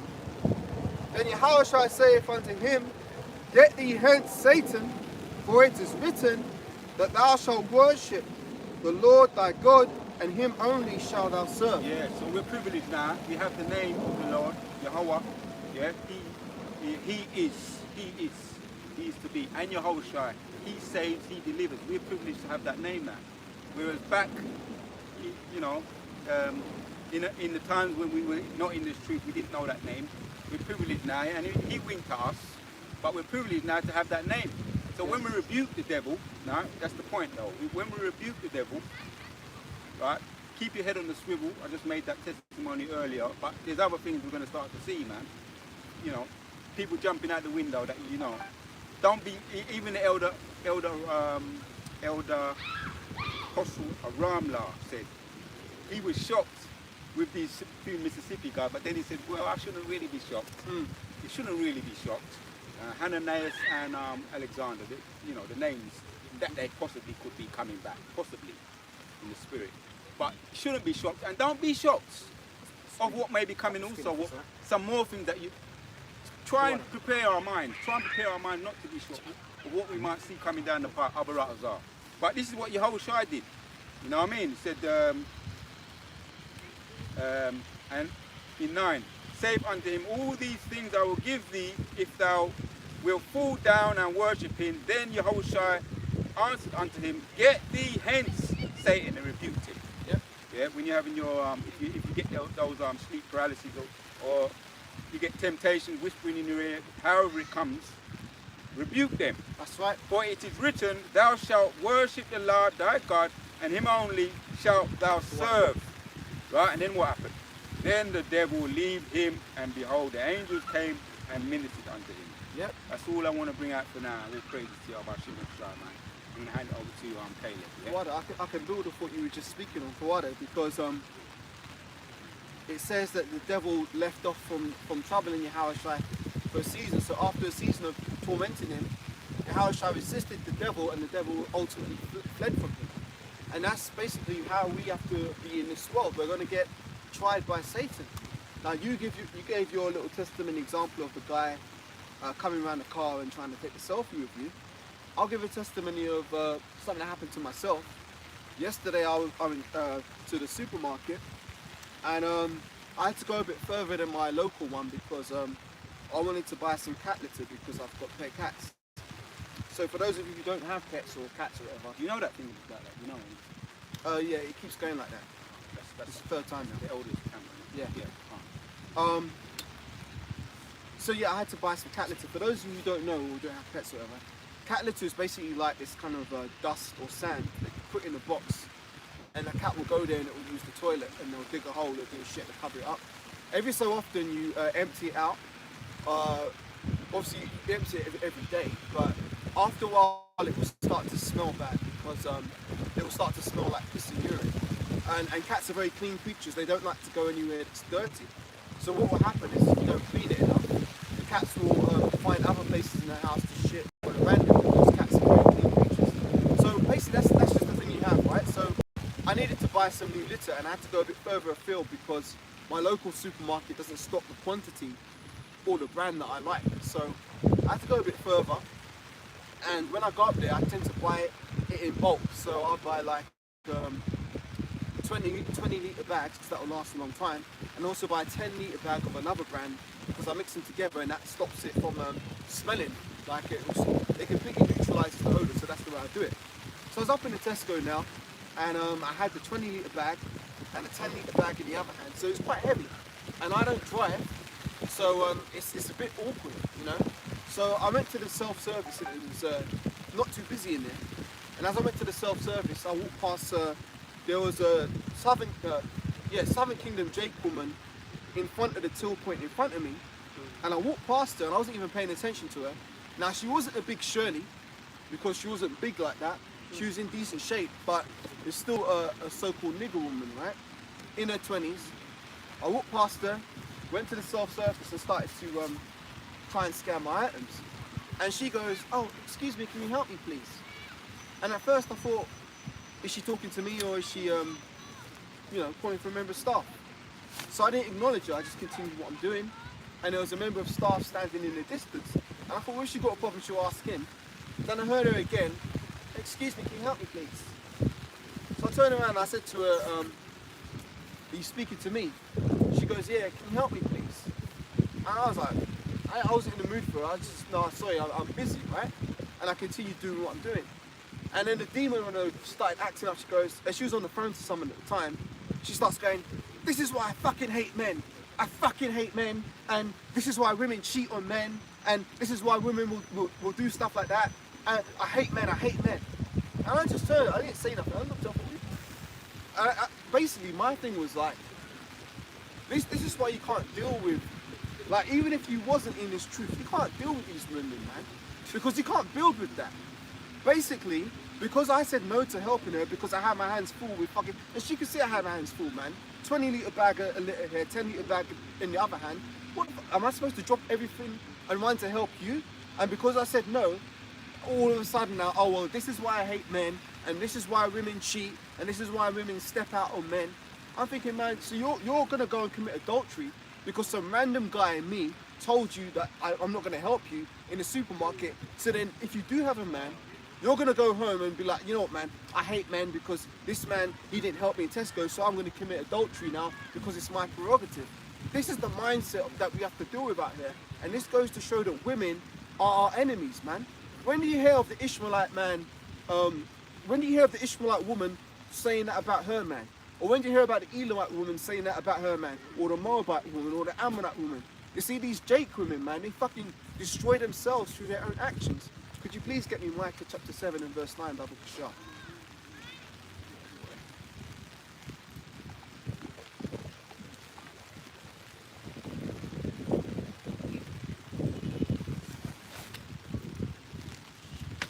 See, the nigger woman thinks it's fun to put down the so-called black man. They think it's fun, they think it's sport, when they don't realise that they're actually further helping to destroy their own nation by doing shit like that. It doesn't, it's like even the scriptures, right? There's a scripture which talks about your father's shame is no glory to thee, roughly paraphrasing, it's somewhere in Sirach. So like if you've got a father that's going off, it's not your glory to be either making fun of your dad because he's going off or talking shit about him. That's no glory to you. So it's the same with the Israelite woman and the Israelite man. It's no glory to the Israelite woman to talk bad about the so-called black man. It's no glory to her, right? So breaking that down, I didn't even get angry yesterday. I was just thinking, so this is how far we've fallen, right? I didn't feel angry fallen, right? I didn't feel angry or offended. I just thought we have to bear. You know, speak 10. We have to bear. You know, speak 10. 10 now. Then she that is mine enemy shall see it, and shame shall cover her. Right. These women are our enemies. We need to remember that. Unfortunately, we're not living in the time of what's that? Time of joy, you know, skipping through the hills, sitting in the park with your girlfriend, enjoying the sunshine. These aren't really those days. This isn't the time for that. Now, I'm not saying brothers can't do that if they do have women, but just be mindful of the fact that the woman has been weaponized against us by Esau. You know, as I said before, I gave that little account of how women will weaponize sex against men to get what they want, denying men affection and shit like that. These women are wise in the ways of wickedness, man. They're fools. The Most High have deprived them of wisdom, but what are most women into? Witchcraft. A lot of women be doing witchcraft, man. Even those that you wouldn't even expect it, they go home and they read their fucking astrology charts. What's one of the first things a woman asks you if she want to get with you? Oh, when's your birthday? How old are you? Well, why are they asking that question? Because they want to know, oh, well, if you're born on June 25th, you must be, I don't know, Leo or which is Sagittarius or whatever it is. I don't pay attention to that shit anymore. But they'll be doing that. And that's divination. And that's witchcraft. So the vast majority of these women out here are witches. And what is also a sign of a witch? Rebellion. For rebellion is as the sin of witchcraft. So that woman talking shit to me in Tesco's yesterday, she wasn't nothing more than a nigger woman witch, man. So, it's no surprise because, as I said, demons will want to try and rile you up or get some kind of response. Yep. And I'll break it down this way, right? It's because I said no to her. She didn't like that. You know, she wasn't used to then saying no to her because what she wanted me to do was to drop my shit, run over to, oh, can I help you? Oh, what do you need? What do you need? You know, that's what she wants. But those days are done, man. You know, what did the scriptures say? Rise up, ye women that are at ease. We're coming into the days now where just having a box between your legs isn't going to be enough anymore.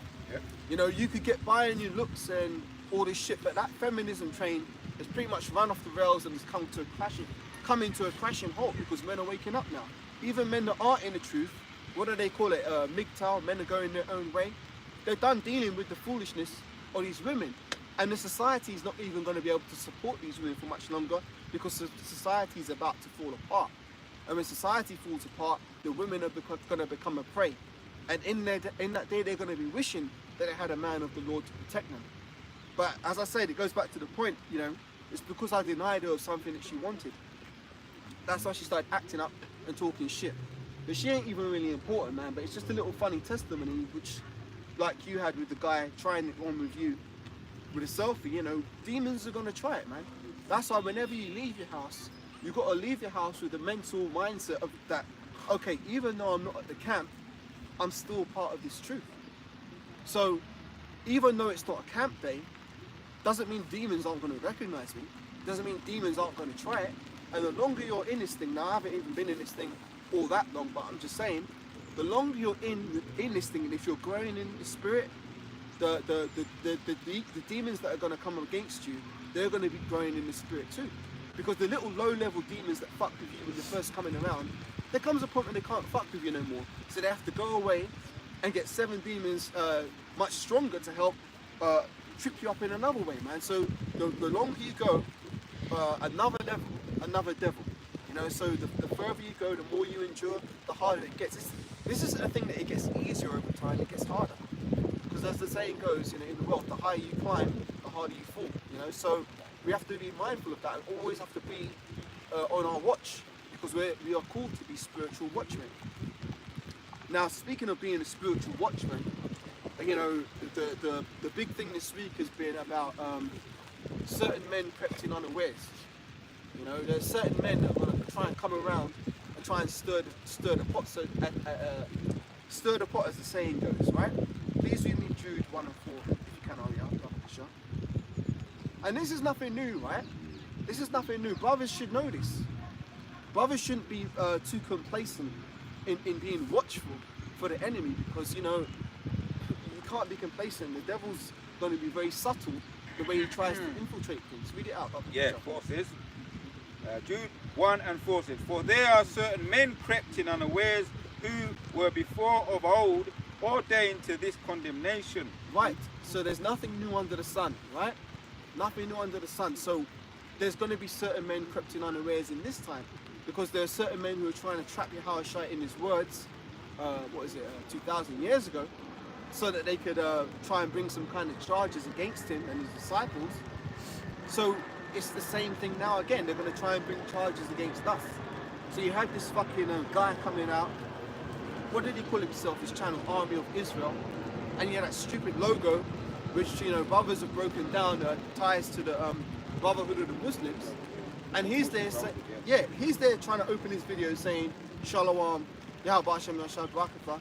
But he wasn't even giving double honors to the apostles. But it just goes to show this is someone who's been taken in by Esau, sat down in a room, given, okay, these are the things they say. So they say Shalom, they say double honors, they say, you know, basically little words. So give him that. He ain't done his homework, man. There you go. He ain't fooled me. He ain't done his homework. Imagine if he ain't fooled me, and you've got men like who's been around like elders and apostles. If he ain't fooled me, you ain't fooled them, man. And you see one of his videos, about 2, there's got one he's doing, he's brandishing a sword in one of them. Yeah, and the logo itself, because when you put up your videos on YouTube, you can choose the thumbnail. He chose the, like, it's brandishing a sword, taking out a sheath. That's the fucking thumbnail, man.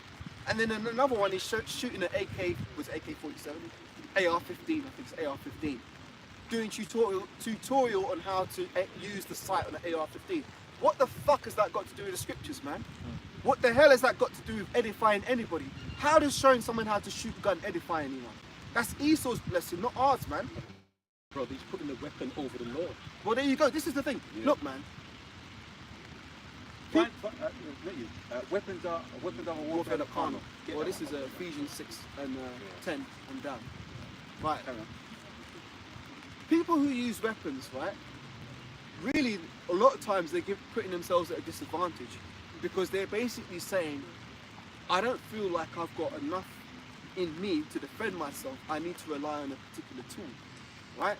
Or I can't defend myself with my hands, so I've got to rely on a piece of metal, either a gun or a sword or whatever, right? That's Esau's characteristic.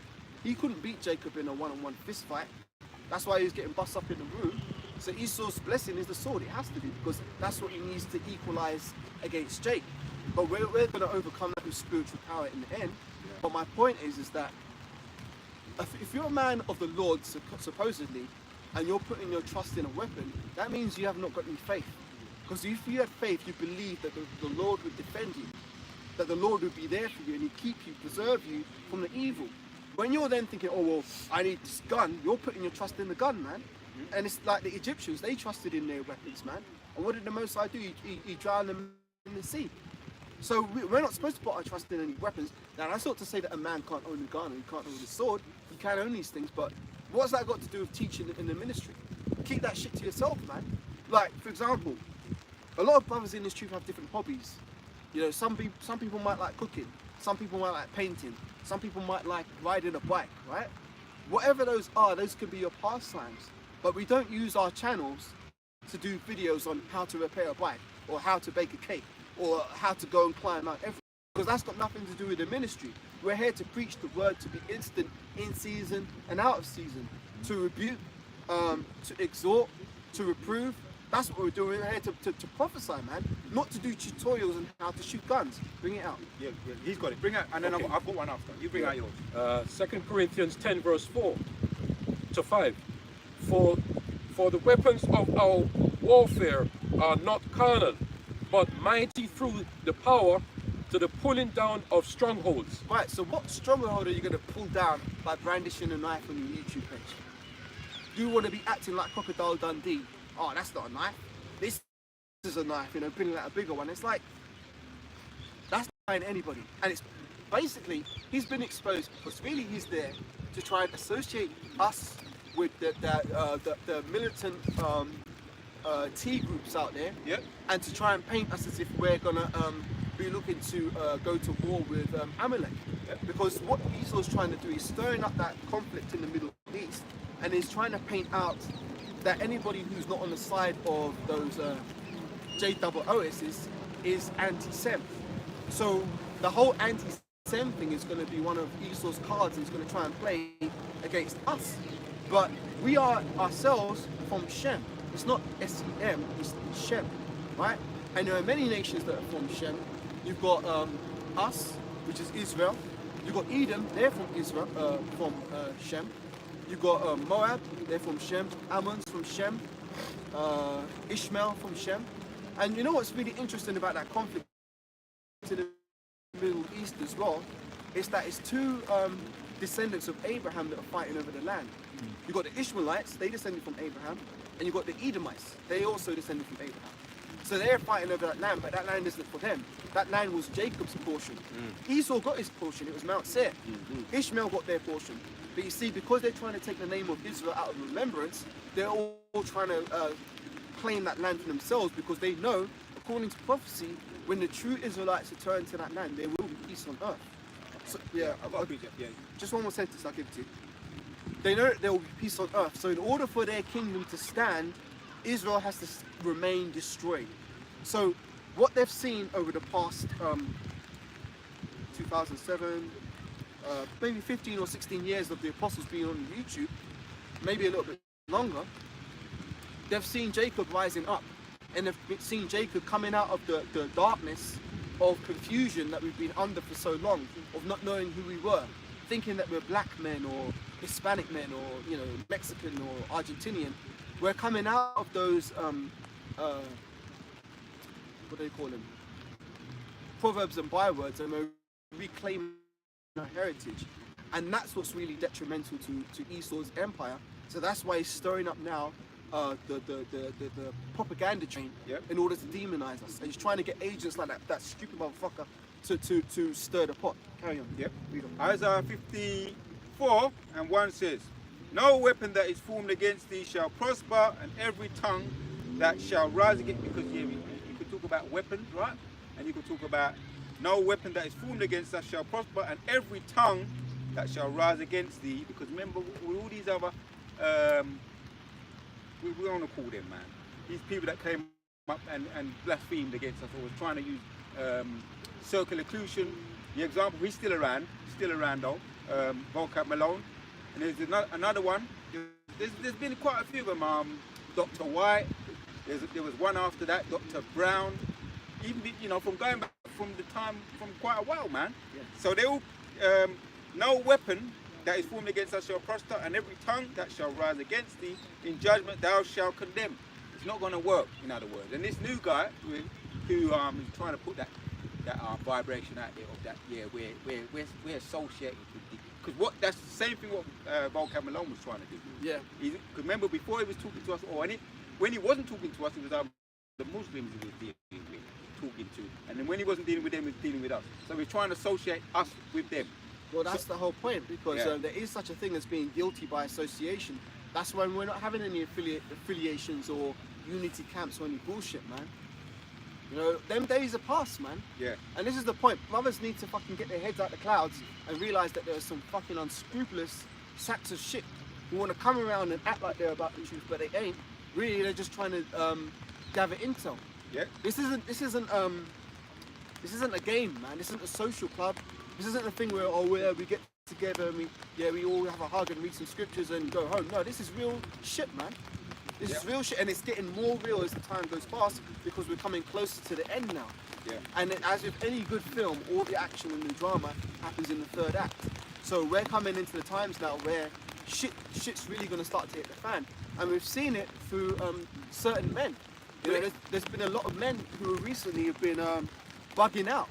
Yeah. Guys who you wouldn't think, he's been around a long time. Surely he wouldn't do that or fall for that. Yeah. Men who, 10 plus years in the truth, bugging out and doing crazy shit, man. Like, you got the example of us here, you got the example of those guys in Mississippi. And that crept in unawares.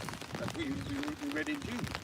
Yeah, those were the men that crept in unawares. They see, but let me finish reading in where I was, right, in 17 of Isaiah 54. This I'll read it from the top again. No weapon that is formed against thee shall prosper, and every tongue that shall rise against thee in judgment thou shalt condemn. So it's not going to work, right? But this is part of the movie. This is all a part of the movie. You're going to have there's always a balance. As somebody who was once around us used to always say, and then there's a two-edged sword. Yeah. It fell back on your ass. Yep. Yeah. This is the heritage of the servant of the Lord, and their righteousness is of mine, saith the Lord. Yeah. So we have to be what's the word? Circumspect. Might get wet. You know, of the word is agents. Yeah. Plain agents, plain like men of the Lord, which they crept in unawares. There was not men of the Lord. And other writers are. We come to fulfill what Yehoshua did, man. Yeah, what that's did a he good idea. do in Hebrews chapter 12? He endured the truth to shame, man. Despising shame. Yeah, he endured to the end. Other writers are, we're here to endure to the end. Yeah, not to give in to those seducing spirits, because if you can find that one bubble chart, some men seducing spirits while he's doing the spirits. Because yeah, that's another thing that they're going to try and do, man. It's a plant, you know. And if you ask me, that guy, he look a little bit like he could be either Ishmael. I don't think he's one of the northern tribes. Just me talking as a man, you know. Or it could even be Amalek, man. But remember, you know, these people are very, what's the word, man? Strong delusions. They think that they have no respect for. They're under strong delusions that they think that they can actually slip in and go under the radar. Yeah. You got it? Yeah. 1 Timothy 4 verse 1. Now the Spirit speaketh expressly that in the latter times some shall depart from the faith, giving heed to seducing spirits and doctrines of devils. Yeah. So first and foremost, we're mindful of ourselves, that we are occupied, as we mentioned, occupied in the Spirit, occupied in prophecies, looking out for ourselves, focusing on ourselves first and foremost. Now, I was thinking about it, so I was saying, boy, it's actually quite amusing to see people just jump out the window out of nowhere.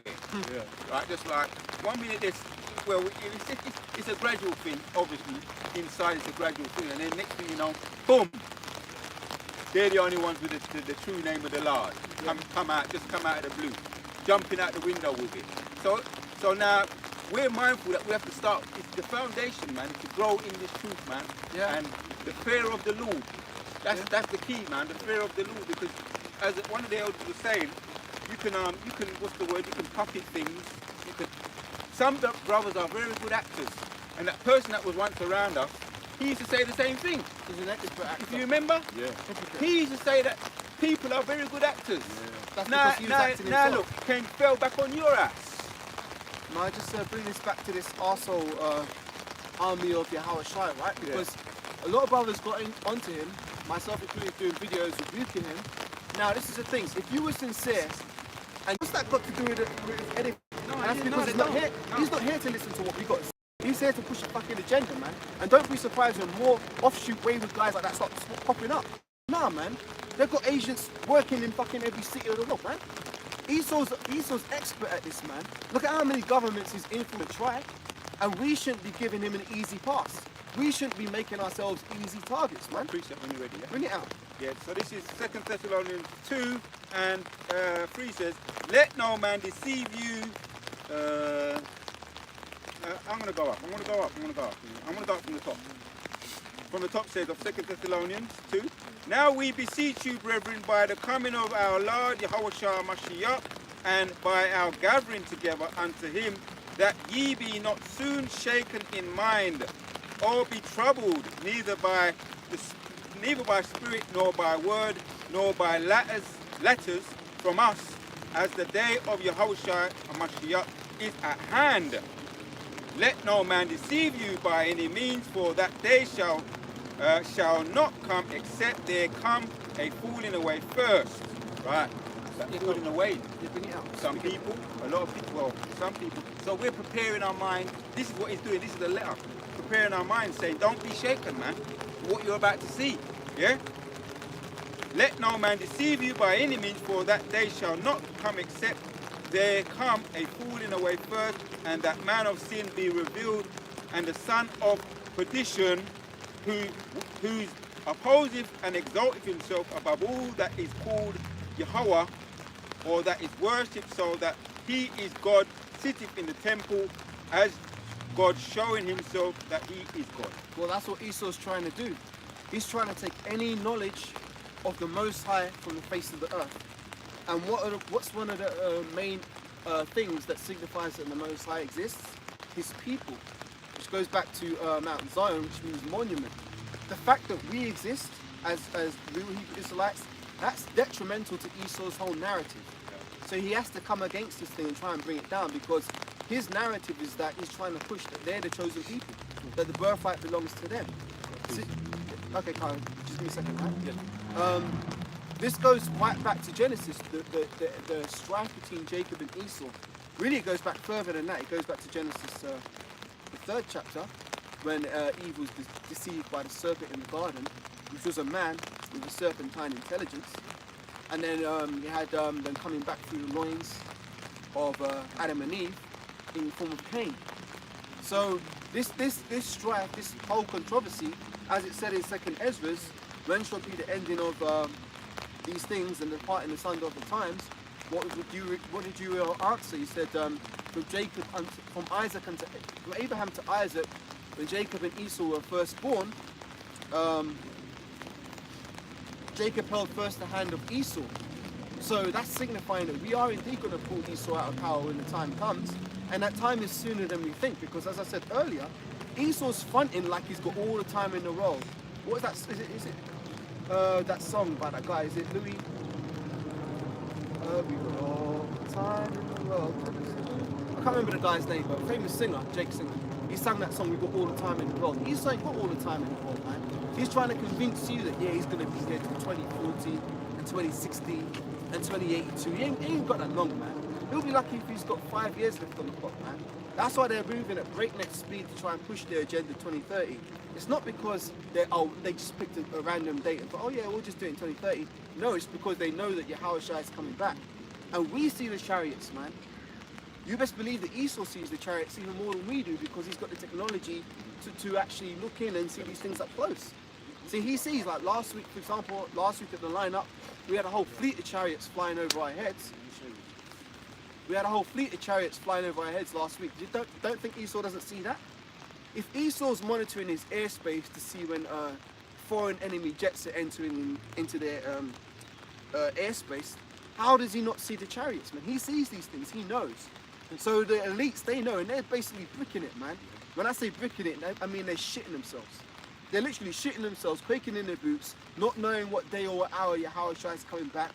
All their flipping, their old spells which they used to use to keep Jake asleep, it's not working anymore, because the Most High is raising up the elect.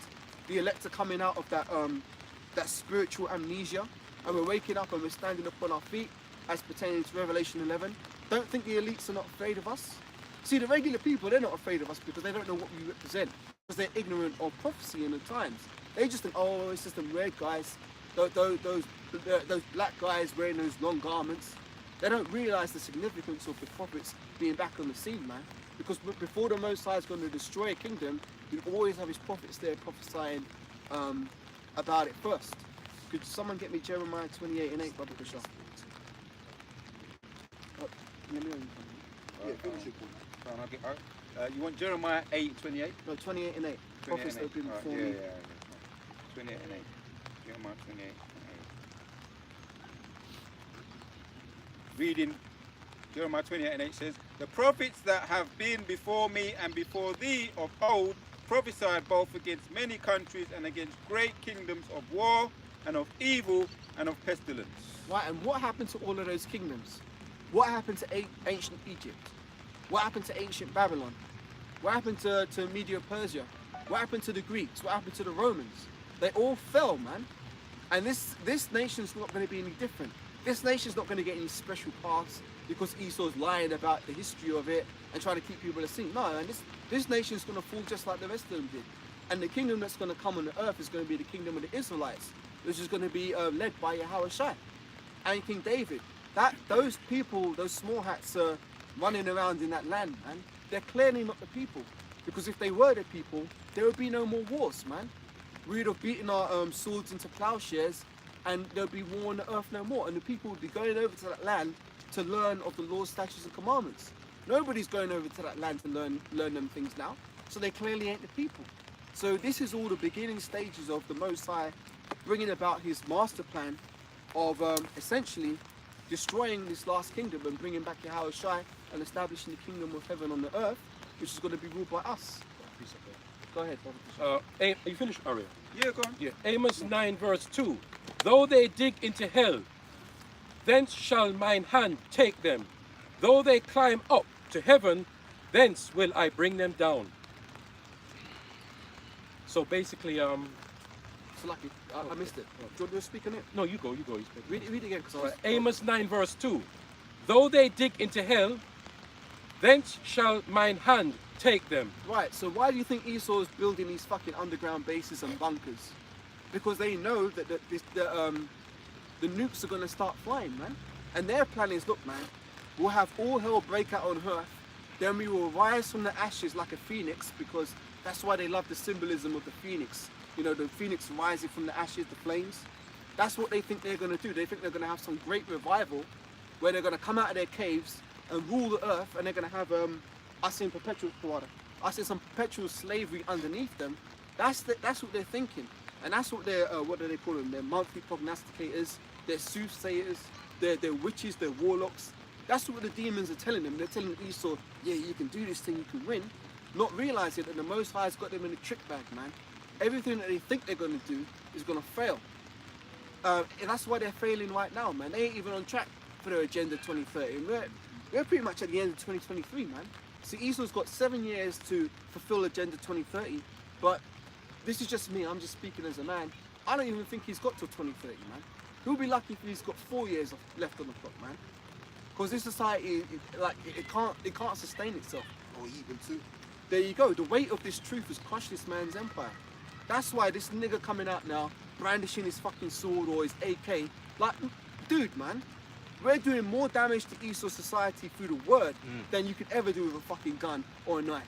How many people are you gonna murk with one knife? How many shots have you got in one clip? Talking about, oh yeah, this is a 20-round clip. Look, you got 20 shots, man. Well, yeah, if there's 20 rounds in a clip, how many people are gonna murk with? This is ridiculous, man. Absolutely ridiculous. And it's like, when I see these guys, it vexes me, because it's like, on one hand, okay, it has to happen, it's part of prophecy, you're gonna have these men coming in, creeping in unawares, but sometimes it's even more vexing to see brothers asleep at the wheel, man. Brothers who should be vigilant on certain things that are going on, certain men you shouldn't be associating with, but they're acting like they're pally-pally. What the fuck's that, man? We're not here to be friends, we're not here to be liked, we're here to do a job. That's the end of it, man. All this being cool with people, yeah, he's cool, yeah. Nah, man, it ain't about who you're cool with. It's about who the Most High is cool with, man. That's what matters, man. It doesn't matter if this guy likes you, or that guy likes you, or this guy rates you, man. That's all of the fucking world, man. And we're not of the world. We're here to do the will of Yahweh Shem Yahushai, and that's all that matters. Serving them and doing it the right way. That's all I got, man. Yeah, and I mean, like, I just want to build on that too, because basically, the attitude you gotta have, and I've, you know, personally, I've always had this attitude. If you ain't doing the work, man, if you ain't in this communionship of the prophets, excuse me, It's still raining, man. Do you want me to hold it for you? if you don't, Or do you want to take the smaller one and I'll hold the bigger one? Let me go in the middle. well, you know what though, if you got the big one, I can have I've got a it. big one. Oh, yeah. I'll take this one down. Space, there's space. I'll take this one down. That's all right. You know, because what I was saying was this. You got to have the attitude is, look, man, if you're not a part of this thing, if you don't do what we do, then F you. That's basically the attitude. You know, and, you know, that goes for people, of course, in the world, and even including people you may even know personally. You know, like, you got to know that they're basically of the world. They're cut from a different cloth. All right? And just like the old apostle was going into primarily, you know, Apostle Ramla, man, like, you know, he's basically letting it be known that, look, you got to beware of agents. And it's very true, because we do have agents. You know, beginning with the Apostle Taha, he mentioned that. You know what I mean? And every organization, you got some kind of agent, somehow, some way.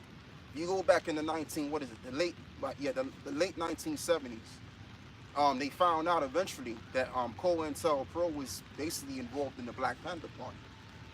All right, and also other parties too that Jake were gathering together in. So do you not think that could very well? If you don't think that could happen, then you're sadly mistaken. You don't know what's going on. Even Yahweh Shai, he knew he had a spy, which was Judas Iscariot. Even Paul even said it. Someone get me that in Acts. What is it? I think it's in, Acts 20 and 30, where Paul said, after my departure shall grievous men enter among the brotherhood. Yeah. So what's going on right now as it stands, it's been going on. So we very well expect this. We expect the agency among men to come in. But at the end of the day, that doesn't scare us, because we know when it's all said and done, the righteous men of the Lord are going to get the upper hand and win. You know, so it really doesn't bother. And by you having agents among the camp, it really just solidifies the truth. You can do nothing against the truth, but for the truth. Because even in these times, it's spoken of that you're going to have, false brethren, and also men that are going to be crept in on the west. In the book of Jude 1 and 4. All right? Even though Jude was speaking about that, exactly what was going on back then, but it very well applies to right now, because all of the men, they was in ancient Rome. So if we're back of that which is left of Rome, then it's going to be the same thing all over again. So we have to expect it. But at the end of the day, what I'm saying is this: you devils that have implanted men inside of different various churches, it's just gonna end at a bad result when it's all said and done, because we're gonna get the upper hand. All right, the prophecy or the prophecies are more important than what the agendas of the elite is. Even they are a part of prophecy. All right, Ready? go on, bro. This is Acts 29. I say Acts 20, starting from verse 29.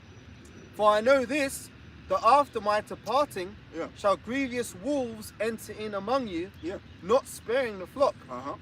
Also of your own selves shall men arise, speaking perverse things, to draw away disciples after them. Yeah, you're gonna have all of this situation happen.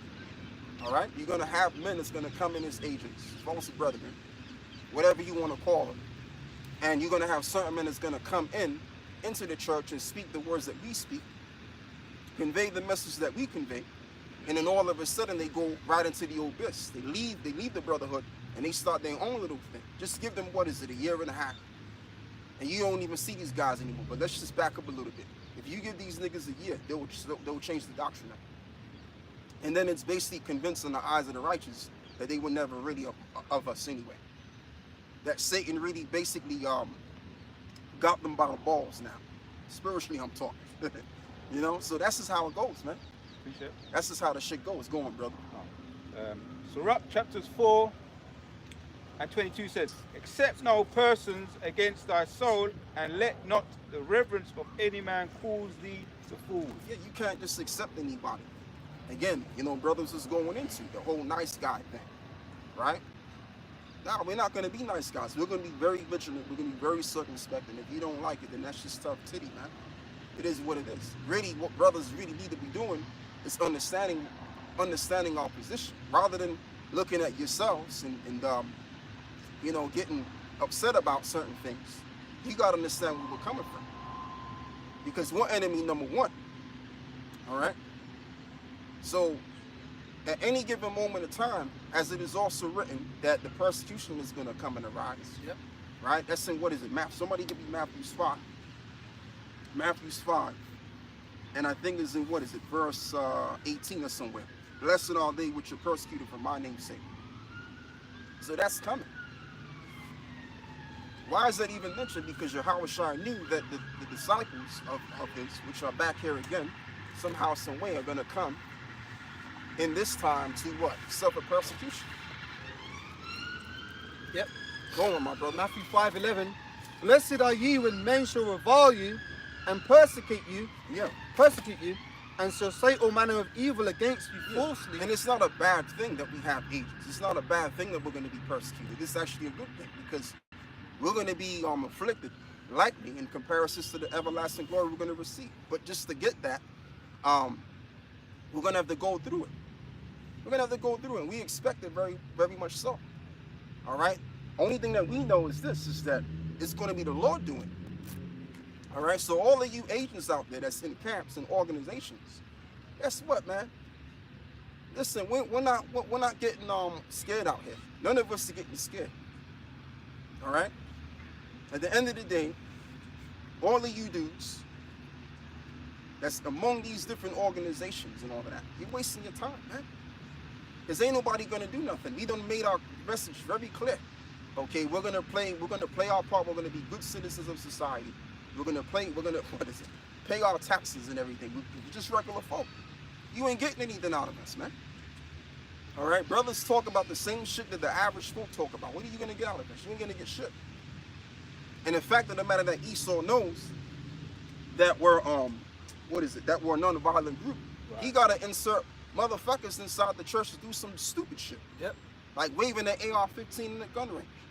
Or brandishing a sword on the thumbnail. Yeah. So Esau knows the deal, man. Esau know what it is. Right. And what I'm also thinking as well is that before this society comes to an end, they're gonna start dropping the T word again. Yeah. On these Muslims again. Just like they did back in the early 2000s. So what's gonna happen is probably before that, there's gonna be a psychological operation so great it's gonna calibrate the minds of the people, which is what they want. And then they're gonna point the finger at the brotherhood. All right? The Muslim brotherhood, basically. And then they're gonna try to lump us in that and basically get us in trouble. Esau is capable of doing anything. This devil is capable of doing every goddamn thing he can. All right? Go on, brother. You want to say something? That's why they're creating pages. The agents and people back at HQ are creating pages. GMS Somalia, Yep. GMS Afghanistan. It's like, bro, there's no camp out there in Afghanistan. They no fucking GMS Somalia, man. Mm-hmm. But them kind of group of people are associated, with the T thing, man. Mm-hmm. And then you've got other pages leaving comments on brothers' boards in Arabic. Yeah. What the hell, man? Yeah. But as the elders saying, it's all feeding into their agenda, because they're gonna start calling the Muslims, they're gonna start calling them the T word again, and then that's gonna go back onto us. Yeah. That's why you had I'm sorry to say, man, but the boys in purple, they were fucking registered as an Islamic group. Yep. On the 501c3. So there you go. That's it right there. So, and you know what too? Because like I said, anything could happen. They could use the boys in purple as an example. See, look at them. They ain't no difference than the Muslims, right? So, anything's possible, man. Like we gotta have the mindset that this devil could do anything it takes to get us persecuted, man. Because what these devils don't want, they don't want nobody talking shit no more. Yep. It's gonna be about time for that. All right. This whole idea of you being able to express your freedoms and your rights and the freedom of assembly and freedom of expression. I just said that. It's gonna be over and out. And we've been talking about this man for ages. Anyway, hit me with a precept, bro. Whoever got a I precept. got one. This is 2 Corinthians chapter 6 from verse 3, and it says, giving no offense in anything, that the ministry be not blamed. Yeah, that means you can't be weird of this thing, man. You gotta be right. Giving no offense. Because you got guys that's gonna be acting weird out there. They're gonna reveal their cards. Okay? So whoever's revealing their cards, man, they gonna get what's just for them. They're gonna get out. You know, because the thing of it is, man, the apostles is currently in house cleaning. That's why you know, new brothers can't come in. All right? But that's just for a certain period of time. We just have to wait and see. But it's very well understandable that this has to happen. It has to happen, you know? So read that again, Baba Kushan. Because there's another point I could build on that too. This is the book of 2 Corinthians chapter 6, verse 3. Giving no offense in anything, that the ministry be not blamed. Right, giving no offense that the ministry be not blamed. So we're not going to be in this ministry doing something which is contrary to what the disciples were told to do. What were the disciples told to do? In the book of, if I'm correct, John chapter 10, when Yahweh said the 7, he said, I've sent you as lambs among wolves. Yep. Okay? So just pay attention to that. Yahweh declared that message to the disciples.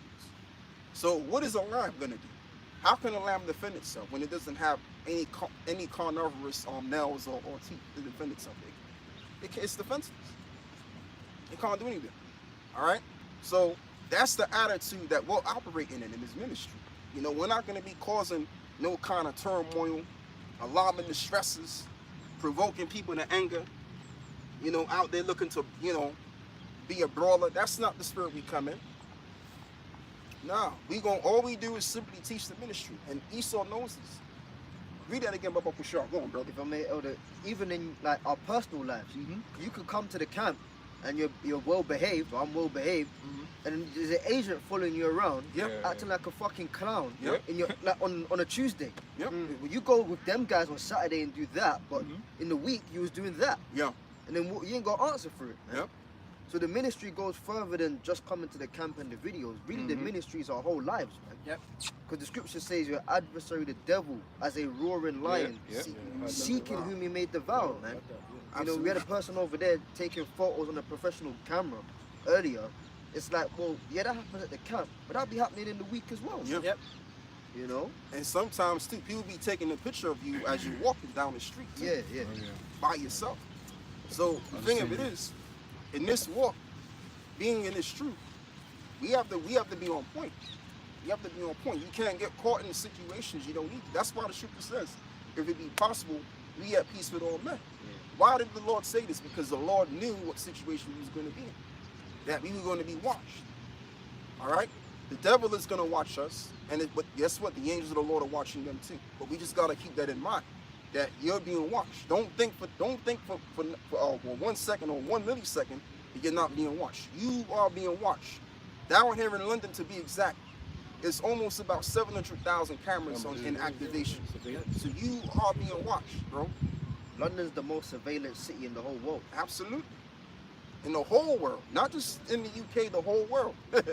Okay, so you being watched, man. Can I say something? Go on, brother. I remember recently, Elder Pastor Roundup said that you'd be surprised how so much people are seeing what's going on.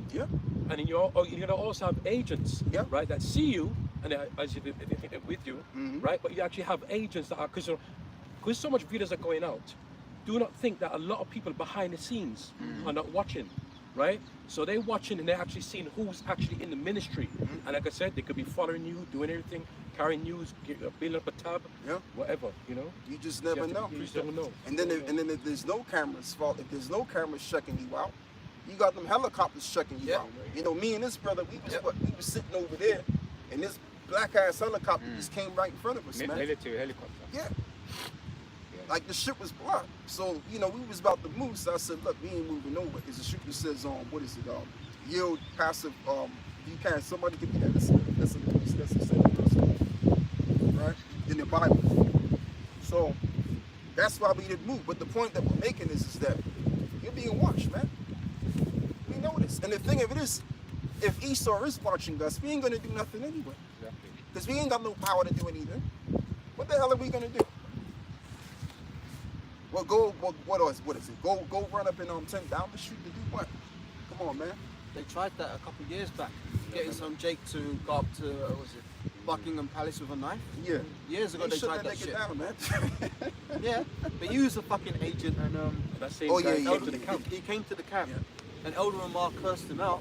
Yeah. And when he was leaving, he was saying, I don't know where you all live. I'll cut your fucking heads off. I know where you all live. Wow. But he got exposed because he was an agent. Yeah. And likewise, a couple of years back, Esau tried to do this thing in America where they tried to say some BHIs, Yeah. tried to set off some pipe bomb out of a kosher deli or some shit like that. Jersey. But that story didn't really track very well, and it didn't stick. Someone else is filming over there. Right? Yeah. All right, Karen. Yeah, that story didn't stick. So Esau's been trying to build this case against us for the longest time, and eventually he's just going to come all out with it. Yeah. Because he's got no other card to play. Yeah. This is it's only tool he's got left is to try and demonize us. Yeah. And another thing too, we're not hiding anything because YouTube is basically in tandem with Google, which is basically the government itself. So I mean, what are we gonna if we're gonna do something wrong? Then it would have already been done already. And it's not even just that. They see us in our personal life, in our day-to-day business. So again, if we're gonna do something, we would have already done it. They would have seen it already. If I may add as well, don't look, man. You can even do it yourself. You can go into your web browser, you can see your search history. So do you think Esau's not watching everything you're searching? Oh, of Every course. video that you're watching? Of Now, course. this applies to brothers who ain't even in GMS as well. You might not be in GMS, but don't think your arse ain't being watched because No. Esau knows, look, he's listening to them. He's clicking on these videos. He's not clicking on, some worldly shit. He's clicking on these videos which are exposing the truth. He's a potential threat. Yeah. So that's how Esau's going to see you, as a potential threat. And to go back again, what we used to preach about years ago, they're going to go back to that same, the red list, the blue list, and the yellow list. Oh, That's yeah. gonna. So as the brother said, they've been watching. They've been watching, and they know who they're from day one. Yeah. From the time you click on, they've been watching. You know what I mean? That's right. Yes, so with that precept. Again, Yep. this is the book of 2 Corinthians chapter 6 verse 3, giving no offense in anything, that the ministry be not blamed, Yeah. Go on. If there's any more on that. but in all things approving ourselves as the ministers of the Most High. Right, and that's what we're doing. We're proving ourselves as the ministers. What does it mean to be a minister? Meaning to be a servant. So we're not here to just run wild and do our own thing. We're here to serve the Lord's purpose, man. You know? So if you out here trying to be a fucking brawler, you trying to start trouble with people because you mad out of your ass, man, and you gotta, nigga, you better get out of that spirit. Otherwise, if someone find out in this camp, you get your ass kicked out of here, man. I'm just speaking in general. I'm not speaking on any particular brother. Don't get it twisted. But we ain't in the time to be acting weird. Because you'll find yourself way out on the outside real quick. All right? So the thing of it is, we're not to be blaming the ministry, man. Yeah. That's just the thing, because hey, man, elders, the apostles, we ain't got time for this bullshit. Okay? And I was kind of pissed off. I didn't really have to be pissed off, but I was kind of pissed off of that one guy, man, showing his rifle and his AR-15 in the fucking gun range. They call himself Army of Yahushua. Yeah, and then got the nerve to use the same goddamn icon as the Muslims. The Brotherhood of the Muslims. Yeah. Right. Come on, man. And it's just funny because when I was watching that live lesson that Elder Natazak Bar did in South Carolina, I thought about the same thing that the brothers in GMS Holland spotted out. But I just couldn't figure out, where to find it. Wasn't really thinking about that, But I just knew that the connection was there. It was something about that connection with that icon. So yeah, man. But just to put it bluntly though, at the end of the day, these devils, they're about to lose their kingdom, and they're trying to find every avenue to see if they can stop what we're doing. You ain't gonna stop this, man. We're the prophets for real. Go on, Can I bro. make a point, Odo, Yeah. what you just said, yeah? Based on that scripture, that the ministry be not blamed, that also goes to attire and stuff, man. Oh yeah. You're wearing cargo, everything's cargo. What if one item, you know what I mean, but your whole outfit's just cameo? Mm-hmm. Like you're trying to go in the fucking army, You know, the garments looking all militant and that, man. You have to be careful of that, man. You know, that the ministry be not blamed. Yeah, That's that's a good also point. associations, man. I don't give a fuck, man. Fuck all them other camps in England, bro. Fuck all of them, man. You know, they'll come on your board, oh, Shalom. Well then, hold on, they're teaching another thing. All it as Caleb said, your history, they also know who you're linking up with.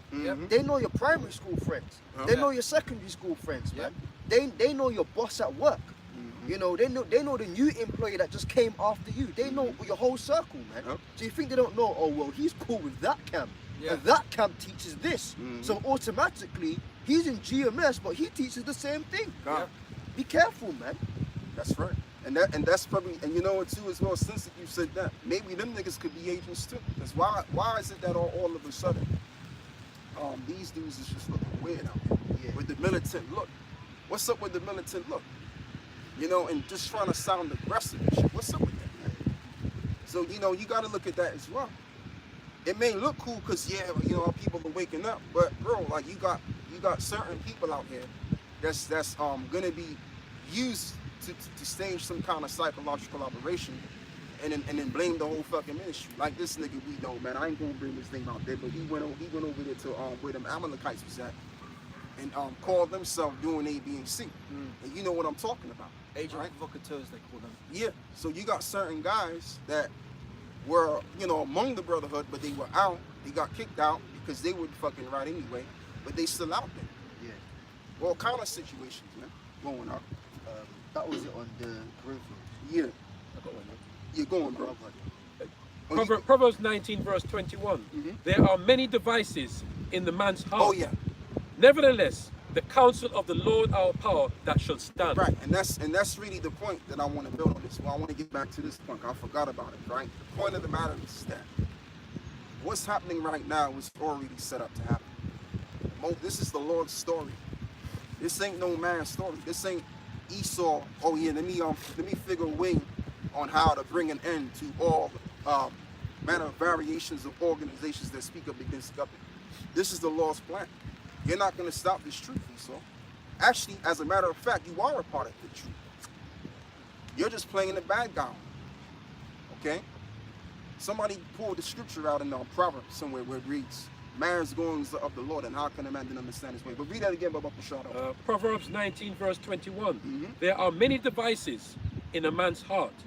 Nevertheless, the counsel of the Lord our power that shall stand.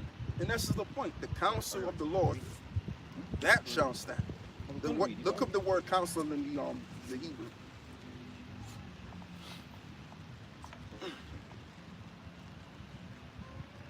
But really, that's the end all be all. It's all about what the Lord is doing out here. It's not about what men are doing. We're not supposed to be afraid of what men are going to do. It's about what the Lord is going to do. It's what we should be afraid about. Like this whole notion of, well, you know, man do things at random. Nah, like, no. The Lord does things for a particular purpose. And the purpose as to why the Lord's doing this is because the Lord is getting ready to crash this system. That's right. That's the main reason as to why we're going through this situation right now. Which is the word, Elder, you said? I got it. Right, I got it, right? Okay. Proverbs 20 and 24 says, man's going are of the Lord. How can a man then understand his own way? And you know what's heavy, right? If you look up that term person, actually goes into that. Where it says that we're all characters playing in the film. The term person. If someone can look at that in the etymology, look up the word person. That's all right. You know, so we're all basically puppets. And the Heavenly Father's the higher puppeteer. That's why we call him the Most High. He's all around. He's omnipotent, and he's the Most High. He's the highest of all of his creation. So if he created all of the life of the living, would he have something to do with his creation and controlling that? Of course he would. Read it. Go on, brother. Hebrews chapter 12 verse 9. Furthermore, we have had fathers of our flesh which corrected us, and we gave them reverence. Go to the Etam online. Shall we not much rather be in subjection unto the Father of spirits, yeah, and live? And that's the point. He is what? Known as the Father of spirits. So again, I say, we're not supposed to be afraid of the end. What men are going to do. No, what men are going to do is going to be because the Lord has purposed to do that. All right? That's the bottom line, because we are all the spirits, whether spirits you don't see or whether spirits you do see in the physical format. We're all controlled. We're pretty much, we've all been handpicked and chosen to be here on this earth to fulfill His purpose. All right. When you came here on this earth as a newborn out of your mother's womb, did you have anything to do with that? No, you did not. All right. So if you didn't have anything to do of coming here, if you didn't will yourself to come here, then guess what? Somebody else willed you to come here. So that's the Most High, obviously. So if you didn't have no control what time and how you was going to look to come here on this earth, then guess what? Somebody else has something to do with that once again. And that means that somebody else is controlling your life. Okay? People think that they're in control. People ain't in control. It may look like it because, you know, the Most High gave you a spirit. The Lord gave you your organisms and everything like that, but just primarily your spirit to do what you will. But you're really not doing what you will. You're doing what the Lord wants you to do. So these devils at the very top, they're going to do certain things to bring an end to their civilization under the guise of this notion of a new world order. And the build up to that, they're going to, stage certain events to happen worldwide. And what I'm also thinking too, there might be a series of events that could happen. You might have one event where you might have a bunch of people that staged to pretty much do something to the London Bridge. They've even made films about this stuff. Okay? You might have a situation that happened in Paris. All over the main ends of the Western Hemisphere in Europe. And then point the finger, oh yeah, the Muslims. And then whoever's looked similar and whoever's got a message which is against them, and they're going to lump all of us in. Yeah. So this is the thing. So we're very privy to all of this, man. Come on, we've already mastered the book of life of the spirit. The water Yahweh Baruch Shemel Shah for that. So if we understood the scriptures, then come on. Like, obviously we're gonna understand the in and outs about this world, and including the characters that's playing in this film. Okay? Yes, so you got the word, right? I got the word. You said an etymology online, person. A human being from Old French. Human being, any one person. Let's go skip directly from the Latin personia. Yeah. Human being, person, personage. Yeah. A part Hence of. you get the term persona. Go on. A part in drama, assumed Right, character. that's the point I'm making. Yep. A mask, a false face. Right. Read it again. Read that one more time, that part you just read. And I want you to slow it down. Okay, then. A part in drama, assumed character. Originally a mask, a face, a false face. Right. So aren't we bearing a false face now? Aren't we in the flesh? Because our true self is the spirit. That's our true self. So the false face is what? The physical form that we're in right now. Go on. Such as those of wood or clay, covering in the whole head, Right. worn by the actors in the Latin, later Roman theatre. Right. So isn't our body covered in clay? Of course it is. But this is just speaking on, how the Romans used to do it. But you could put it together. You can mingle this saying with our way of life right now, with what's going on with the Most High and us. Go on. Covering the whole head, worn by the actors in the latter Roman theatre. Right. Offers the general explanation of to sound through, i.e. the mask as something spoken through and perhaps amplifying the voice. Absolutely. So it's like I just mentioned, when you was born out of your mother's womb, you didn't have no control on that. All right? You didn't have no control what you was going to look like and everything else. The Lord had everything to do with that, because you're going to be playing a part in His story. You're going to be going through a couple of various things that He wants you to go through. Most High, He's the highest director of this story called life. Here you get the term His story. So this is His story. So never mind what these devils are going to do. Fuck these devils. All we know is the fact of the matter is this. We have the Bible, right? And the Bible, as we know, is the book of life. Okay?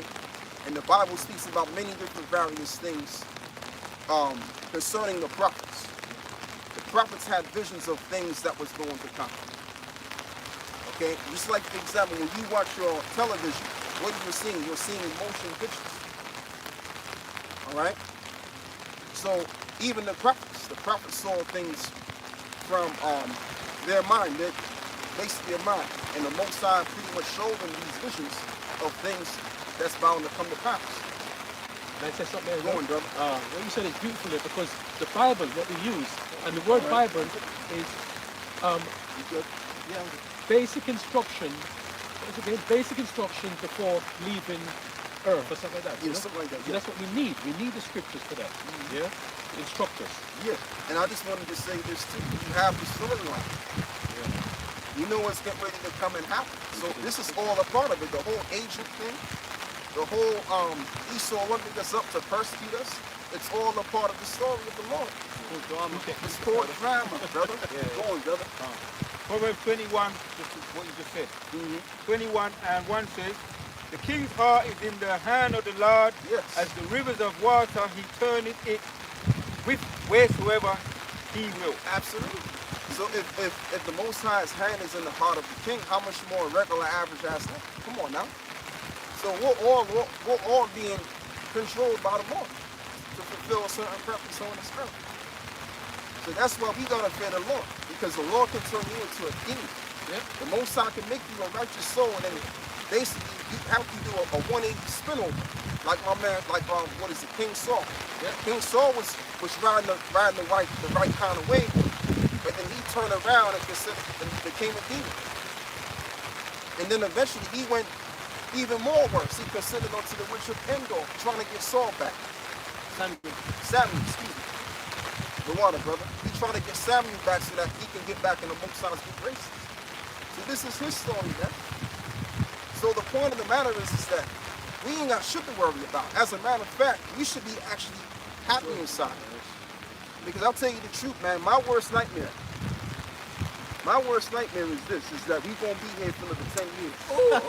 That's my worst nightmare, man. If we don't, because I'm gonna just say this too, yeah. I'll tell you what, before I even go there, let's just read the scripture. Because I want the scriptures to talk, and then I can get to that point. Yeah, so someone get me, oh yeah, no, read what you got, the Hebrews 12. Hebrews chapter 12, verse 9.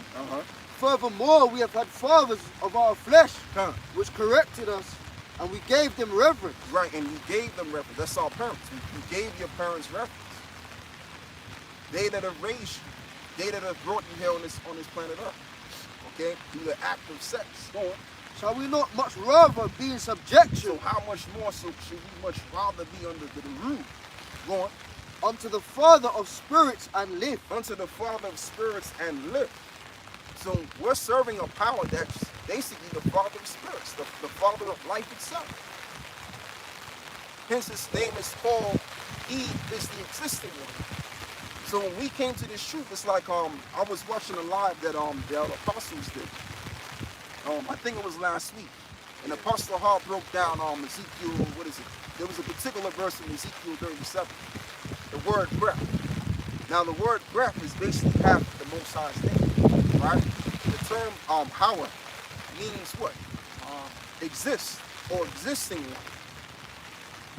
So when you don't have the connection with your power, you're basically dead. So these people are nothing more than a walking dead because they don't have the connection with their Heavenly Father. Which really, go on, brother. That's why the scripture says, and the Most High breathed the breath of life into Adam, and he became a living soul. What made him a living soul? Because he had the knowledge, which then what made him exist in the eyes of the Lord. So you can be alive physically in the format. People can see you, but the Lord don't see you. Okay. So that's a heavy thing right there. I mean, well, obviously the Lord sees everybody, obviously, you know, but I'm just saying, the Lord don't recognize you. I'm saying from a spiritual sense. Yeah. He don't recognize you. You're nobody. That's why it also says in the scriptures too, let the multitude that were born in vain perish. Because the Lord don't recognize these niggas. That's what it is. So the remnant that have converted with truth, which the term convert means with truth, and it's the same thing, right? Those are the Lord's men that he recognizes. Okay? Those are the men that's alive and well in his sight. So fuck the world, man. Fuck all of these people. And fuck these agents too, because they're trying to hold the world up. How can you hold a world up that's going to get ready to crash? And they're going to crash these damn selves. And it's already written that the Lord is going to crash this world. Water, brother. I'm okay, brother. Don't worry. This world is getting ready to go down. And Esau, and this is the thing, that's why Esau is doing what he's doing. With this Hamas situation, all up in Israel.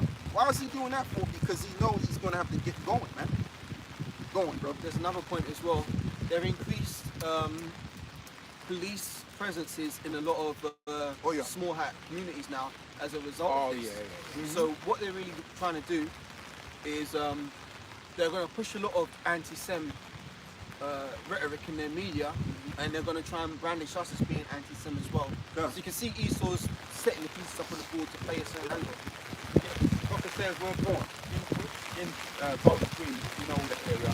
Golden Green, a lot of there's a particular road where there's a whole heap of like well-to-do shops where they do culture food and all that. And there was an attack on one of the shops, and they showed it on the news. They showed the window and everything. But I remember that shop. I used to always be in and out of that shop doing deliveries with the culture food shop. And there, that was like, could have been a false flag, but around that area they're saying that the children, when they go to school, they have to be undercover and they can't wear the uniforms now. Which are, as you say, to back up what you're saying, they're promoting that they're really under a threat. They're really a threat that they're being attacked. And I believe that a lot of it is made up. Or you might just say exaggerated stories. Yeah. You know? So, but they're trying to play that victim card. yeah. Yeah, huh. Embellishing certain things. Yeah, and just getting back to the point, Esau knows that they're running out of time now. A lot of people are waking up, and they're not buying into the mainstream media narratives anymore. So it's like, what the fuck do I do? I'm in the power seat, but no one's really respecting my power. Just like I mentioned earlier before, each party, you can be sitting in a higher seat all day, every day. But if no one recognizes your power, you ain't got nothing. This is where Esau's at right now. That's why he's going to set up some kind of sort of psychological collaboration, or a bunch of psychological collaborations, holy crises, at the same time, to basically disturb the people so much so of trauma, and through that he can then bring the change and centralize all power to himself, using the Hegelian dialectic, and as well as the model, which is very important to the third degree. Just a little bit of research on it. The term autoapeo. And, you know, to a degree they're correct, because in order for you to bring change, you do have to traumatize the planet Earth. You do have to bring trauma to bring the change. It's like metals. If you look at certain metals have a peak point of temperature. So once you burn a metal to a certain degree, you can bend it.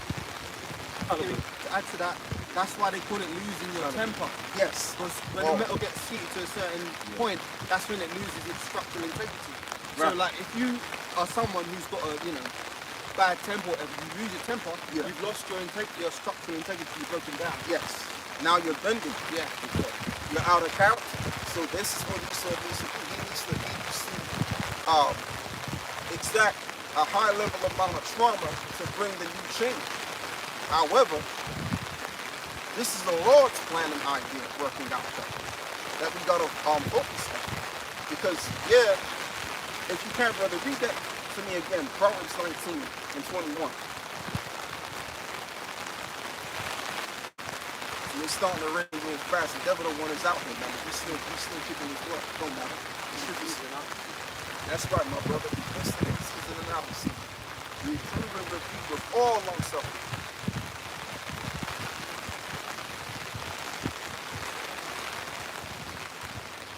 And it's cold at the same time. Oh, Rwanda. When rain stops, when rain drops, work stops. I remember that big pop.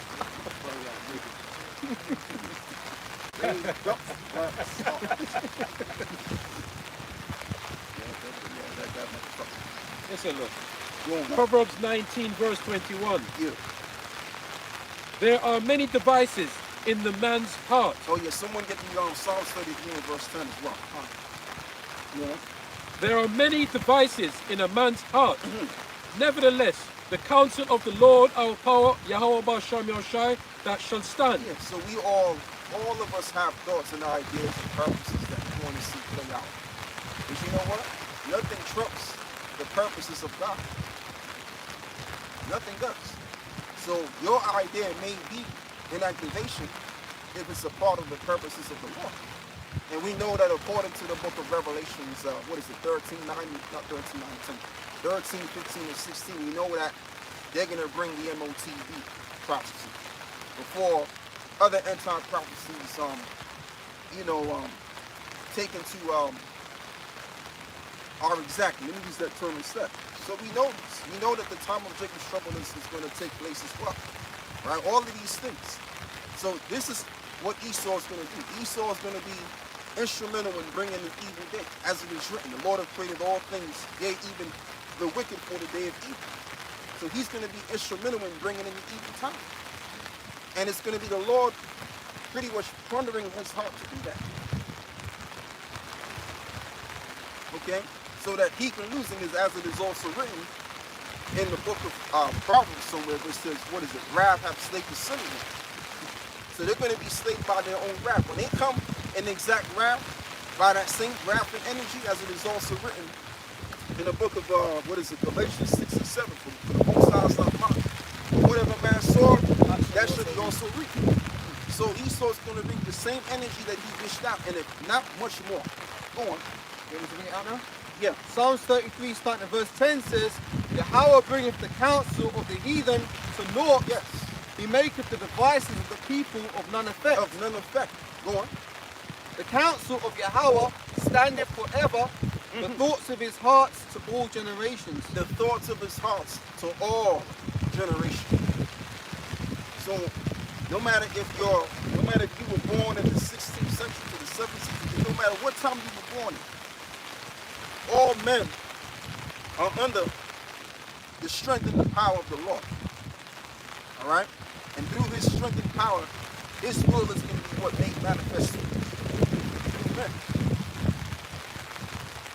That's how this thing is going down. I want you to be there to give up on the show. Han, once again, this is Psalms 33 verse 10. Yahweh bringeth the counsel of the heathen to naught. And that's what he's going to do with this devil. When this devil brings that new world order in, or when he's about to bring it in, something's going to happen, man, where it's not going to work out. That's in the book of Job, the 20th chapter. That he shall be in straits, a position of difficulty, when he is about to fill his belly. Then shall the Lord rain it upon him. What is that thing that's going to be rained upon him? The nukes. The nukes. And he's going to bring, the Lord is going to allow him to bring his own destruction. You see? So how do we know all of this stuff? How is it that we're able to speak boldly? I'm only talking like this because it's raining right here. Right? And it's cold as well at the same time. It's kicking my ass, man. But yeah, how do we know that this stuff is sure? Because we have a sure word of prophecy. Again, we know the book of life, don't we? So that's why we say what we say. And we're basically the prophets of the Lord. But that's really what we are. Go on. I mean, actually, we're like insider traders. Like, there's something in, Esau's stock market stuff, they call it insider trading. Where we got certain knowledge about what's going to happen to the stock market before anybody else. Absolutely. So we know where to invest our funds. We're investing it in the kingdom of heaven, man. That's it. Rather than investing in this world. And that's where the stand, because when you talk about the stock market, it's always going up and down, isn't it? And it goes down, but with the counsel of the Lord, it's going to always stand. It always goes up. Well, the scriptures say, lay not up your treasures here on earth where moth and rust doth corrupt, but rather lay up your treasures in heaven where moth and rust doth not corrupt and thieves neither break in or steal. So that's exactly what we're doing. And even being out here right now, in the midst of this weather, is a demonstration of our faith. You know, you could easily be like, oh, this is wet, let's go home. No, but we're standing stiffly because we believe in this thing. That's right. As the brother just quoted, the instant in season and out of season. Okay. So this is what we do. This is what we do best. This is what we love to do. We love to come out here. do this. Absolutely. Go on, brother. Right, so reading on Psalms 33 and verse 10 again. The hammer bringeth the counsel of the heathen to naught. Absolutely. Go on. He maketh the devices of the people of none effect. Right. He maketh the devices of the people of none effect. Their purposes, their ideas. You know, all of these secret meetings, these think tanks, they all get together and conspire against the holy men of the Lord, right? And as well as the whole nation. They conspire how they're going to change the world. But guess what? If it's not a part of the plans of the Lord, then it's going to be disannulled. All right? Let's read what you got, brother, in the book of Job. I think you might have had it or something. I got something. Go on. Ecclesiastes 1 verse 9. Yeah. The thing that have been, it is that which shall be. And that which is done is that which shall be done. Go on. And there is no new thing under the sun. I tell you what, even more better, get me Ecclesiastes 3 and 14. Let's pull them scriptures out. Because see, Esau, he really believes in his power, his technological power. He really believes that he can change history itself, the ways of life itself. Nigga, you ain't gonna change shit. You can't even take charge of when you gonna take your shit. You can't even control that. So how the fuck are you gonna control anything outside of that, man? Get the fuck out of here. And you know what too, Robbie looked stressed the hell out too. You know, he was all youthful looking the other day. Now he looked like he's about to pretty much give it the ghost, man. Who's that? You know the fag hacker Robbie. I call him that. No, Harabi, you know you were Harabi. That nigga talking shit. The World Economic Forum guy. Oh, okay. Yeah. That sweet, or what is it, strawberry shortcake, motherfucker. Go on, brother. Ecclesiastes 3 verse 14. I know that whatsoever the Lord our power doeth, it shall be forever. Yeah. So again, the counsel of the Lord, doesn't that stand forever? Oh, you better believe it. All right. Whatever the Lord so doeth, it is done forever. So any agent, any individual that tends to not tends to, but is showing himself which is against the Most High. Listen, man. You're just gonna all you're gonna find yourself doing is basically miserable. That's all it is. So if you're an agent or you're some kind of individual that has ties with certain intelligent agencies, listen, man, you could tell them niggas, look, they're gonna lose their whole entire kingdom. They're gonna lose their jobs, they're gonna lose everything. All right? Because we're coming into that time of what the prophets have been saying all of this time, that this world is ending. He's been speaking about the end. And now we're in the end, and you can't do shit about it. Now you could try to kill us, you could try to persecute us, and even that's right too. You're gonna go seek to persecute the prophets. So if you doing that, this is what's gonna happen to you. Let's read Psalms 105 and verse 14.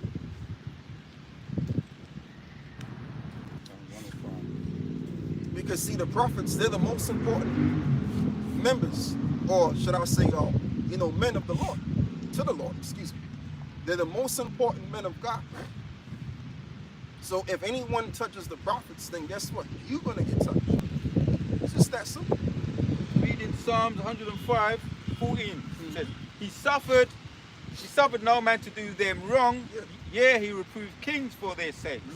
Saying, touch not mine anointed, and do my prophets no harm. Yeah, he reproved kings for their sake. How does the Lord reprove kings? Meaning he takes them, he basically destroys them, takes them out of power. Like if you read the story of when you go into the story of what is it, man? During the time of, I think it's the 2 Kings 19, where you have the Assyrians. They were coming after oh man. But anyway, what happened was there was a particular angel that killed 185,000 Assyrians. Hezekiah. Thank you, bro. Hezekiah, right? So he did it for this, and really what the Lord did, the Lord said, look, I'm going to do this for the sake of David. The remnant of Judah shall what? Take uproot, something to that equivalent. So that's what he did. And David was a prophet. So the thing of it is, what happened to those Assyrians, they got fucked up in a big way. Just imagine you walking around 200,000 people, and you just see them die. You just see them drop dead, or you see some explosives kill all of them. Come on, man, that's going to do something to your psyche. That's a major thing. So it took one angel, it was only one angel, that killed almost 200,000 motherfuckers, man, of them Syrians. That's showing you the kind of power that's backing us. So why the hell are we going to be afraid of some fucking devil, man? bunch of losers that's posing as angels. Man, get out of here, man. Even the Most High had to like rein in the angel, because he was in the heavens, and that sword was swinging.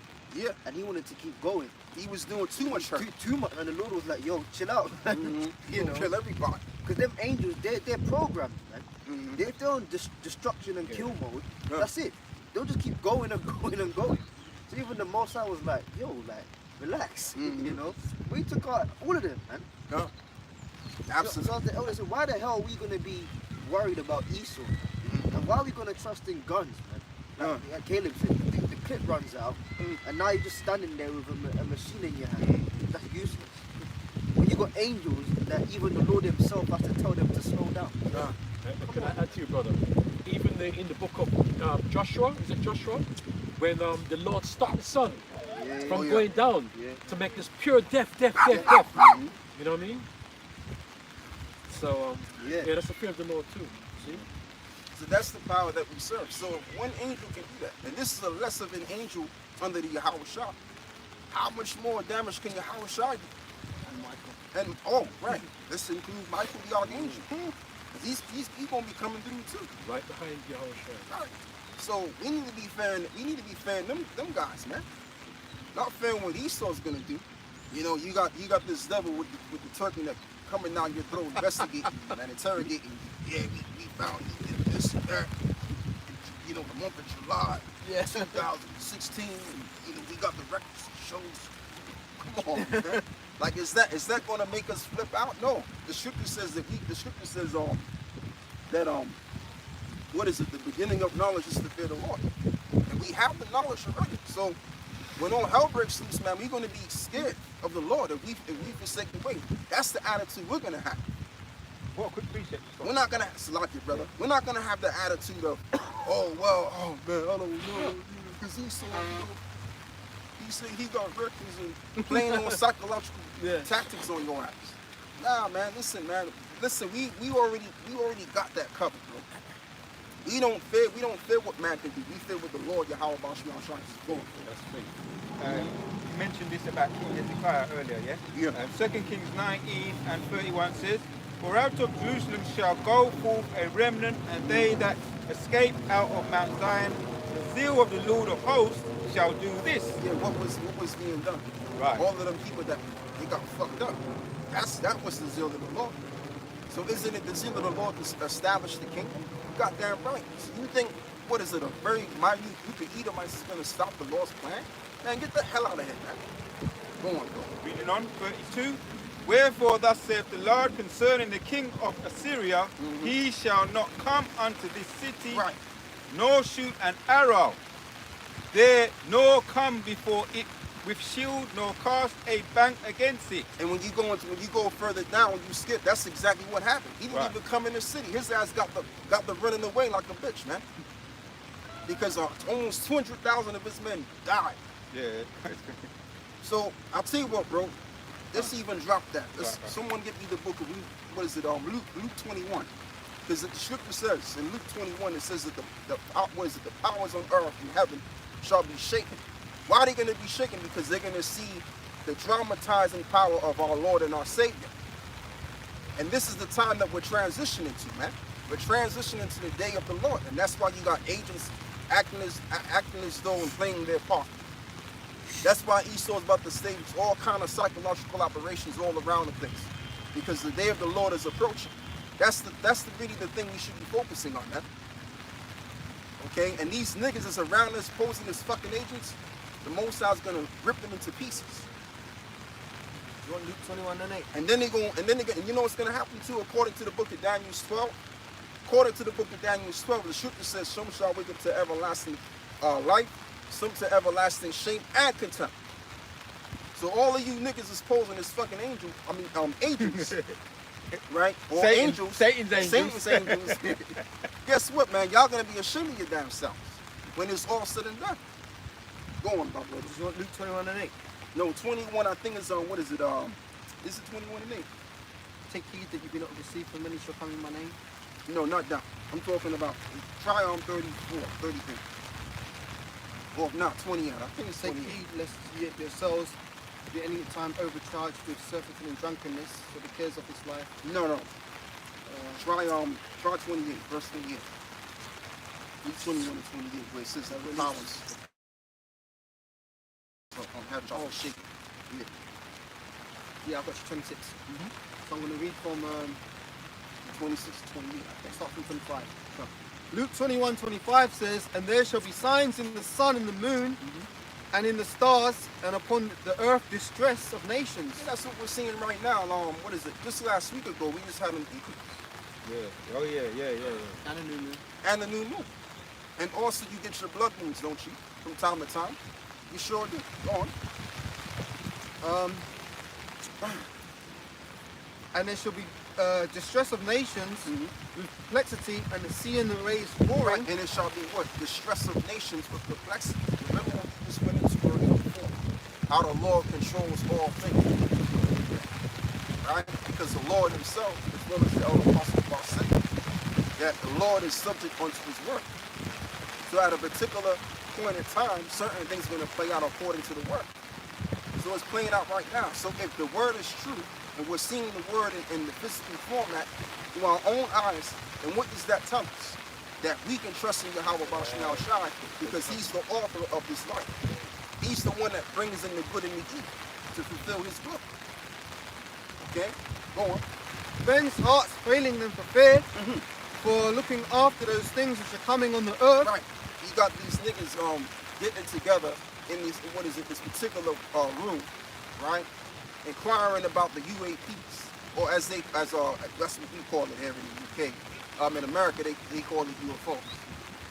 So they're shitting themselves, man, because they can see what's going on in outer space. And then they shitting themselves too because they're seeing that a lot of people are waking up. They not feeding into the bullshit that they're telling them. Go on. Men's hearts failing them for fear and for looking after those things which are coming on the earth. Yeah, so what they're trying to do is they're trying to exact fear in our hearts because they're scared shitless. So they're trying to put that spirit on us. Nah, man. While you guys are in fear, rubbing your shoulders backwards and forwards while you can't even sleep in the bed, we're sleeping as newborn babies, man. All right? Says in the With powers, a clear thought, not worrying about a goddamn thing. Go on. for the powers of heaven shall be shaken, and then shall they see the Son of Man coming, Right. in a cloud with power and great So glory. it says the powers on heaven shall be shaken. Woo! So that's very telling. So if that one little angel can kill almost 200,000 people, I don't need to revert back to that. But if that one little angel can kill 200,000 motherfuckers, right, then what can the Lord do, man?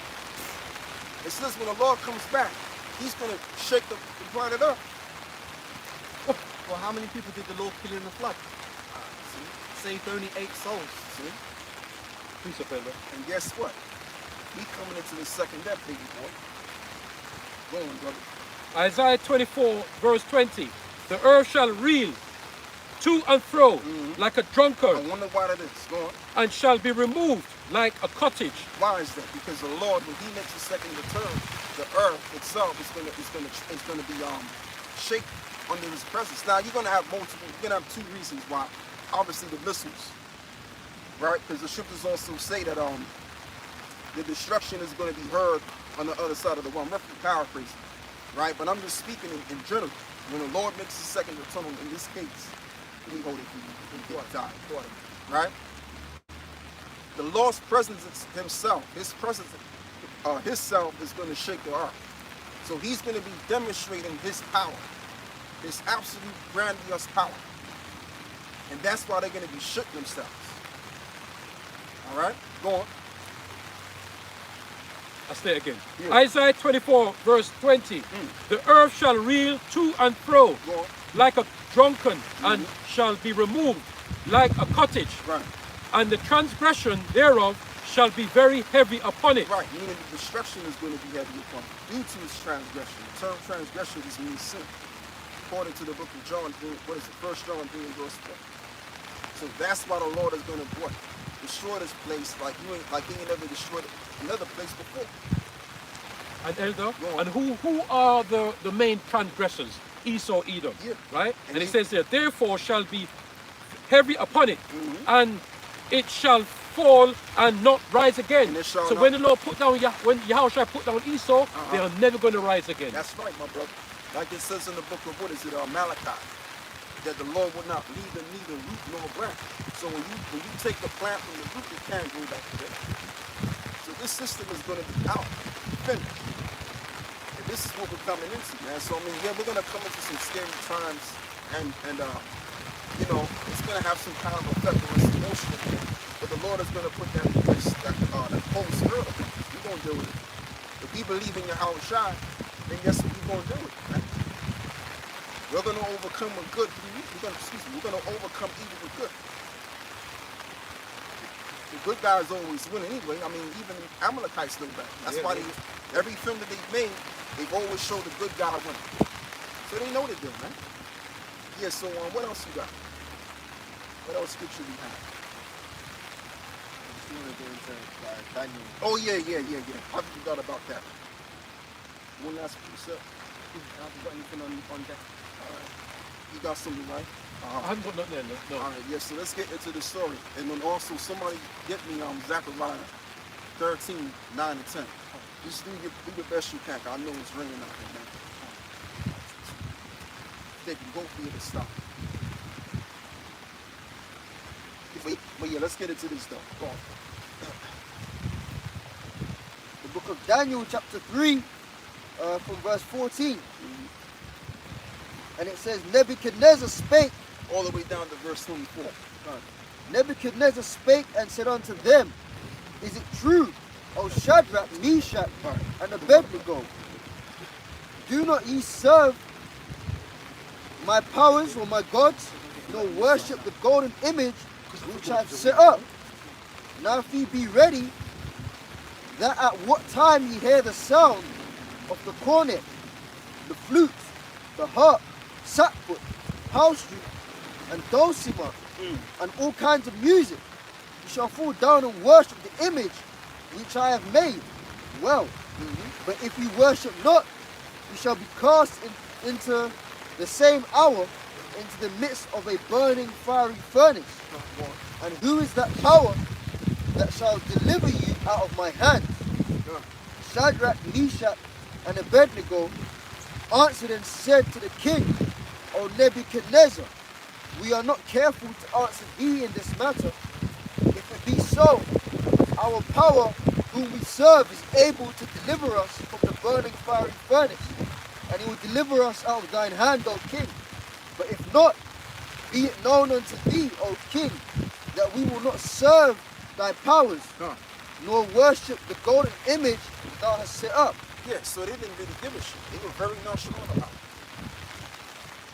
They were extremely nonchalant about it. They didn't care about what the reaction was going to be. But they consequences would be going, brother. If you put it in today's terms, they basically said, fuck you and your God. Yep. You know? Pretty much. Go on, brother. Verse 19. Then was Nebuchadnezzar full of fury, and the form of his visage was changed against Shadrach, Meshach, and Abednego. Yeah, because basically when they told him what they told him, right? He was like thinking to himself, man, he violated my power. Like, how dare you? And they said it with malice. Yeah, and they said it with malice too. Who the hell do these niggas really think that they are, man? So that kind of pricked him to the heart a little bit. Go on, brother. And it says, therefore, his visage was changed against Shadrach, Meshach, and Abednego. Therefore he spake and commanded that they should heat the furnace 17 times more than it was wont to be heated. Yeah, because he was pissed the fuck off. Like, how dare you? Go on, bro. He was like what he said to him, I mean, what they said to him, it got him upset.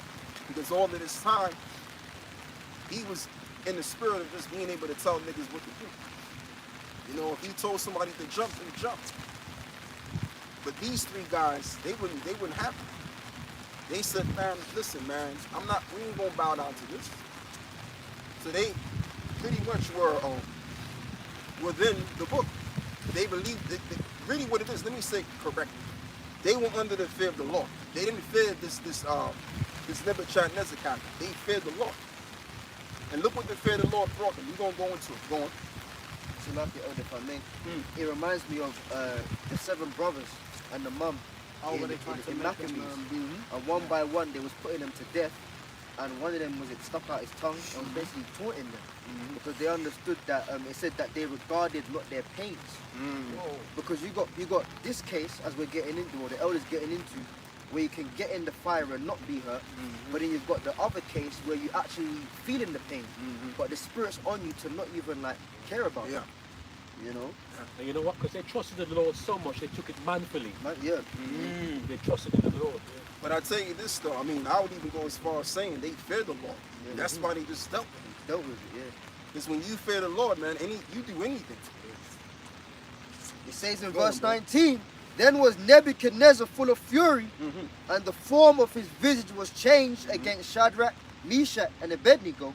Therefore he spake and commanded that they should heat the furnace 17 times more than it wont to be heated. And he commanded that the most mighty men that were in his army to bind Shadrach, Meshach, and Abednego and to cast them into the burning fiery furnace. Then these men were bound in their coats, their hosen, and their hats, and other garments, and were cast into the midst of the burning fiery furnace. Therefore, because the king's commandment was urgent, and the furnace exceeding hot, the flame of the fire slew these men, or those men. So while they were in there, it didn't have no effect on them. But it was really the men that tossed them in there, they got fucked up by that fire. Excuse my language, man. This is big exciting. You know, this brother's getting So, yeah, I mean, it slew them instead, rather than slewing the men that actually feared the Lord himself. So this is why the scripture says what it says, man. Especially on the New Testament, that the scriptures is what is good for instruction. Because we can go back and read the Old Testament of the prophets of old, which really back all over again, playing out our part once again. And we can see the power of trusting the Lord.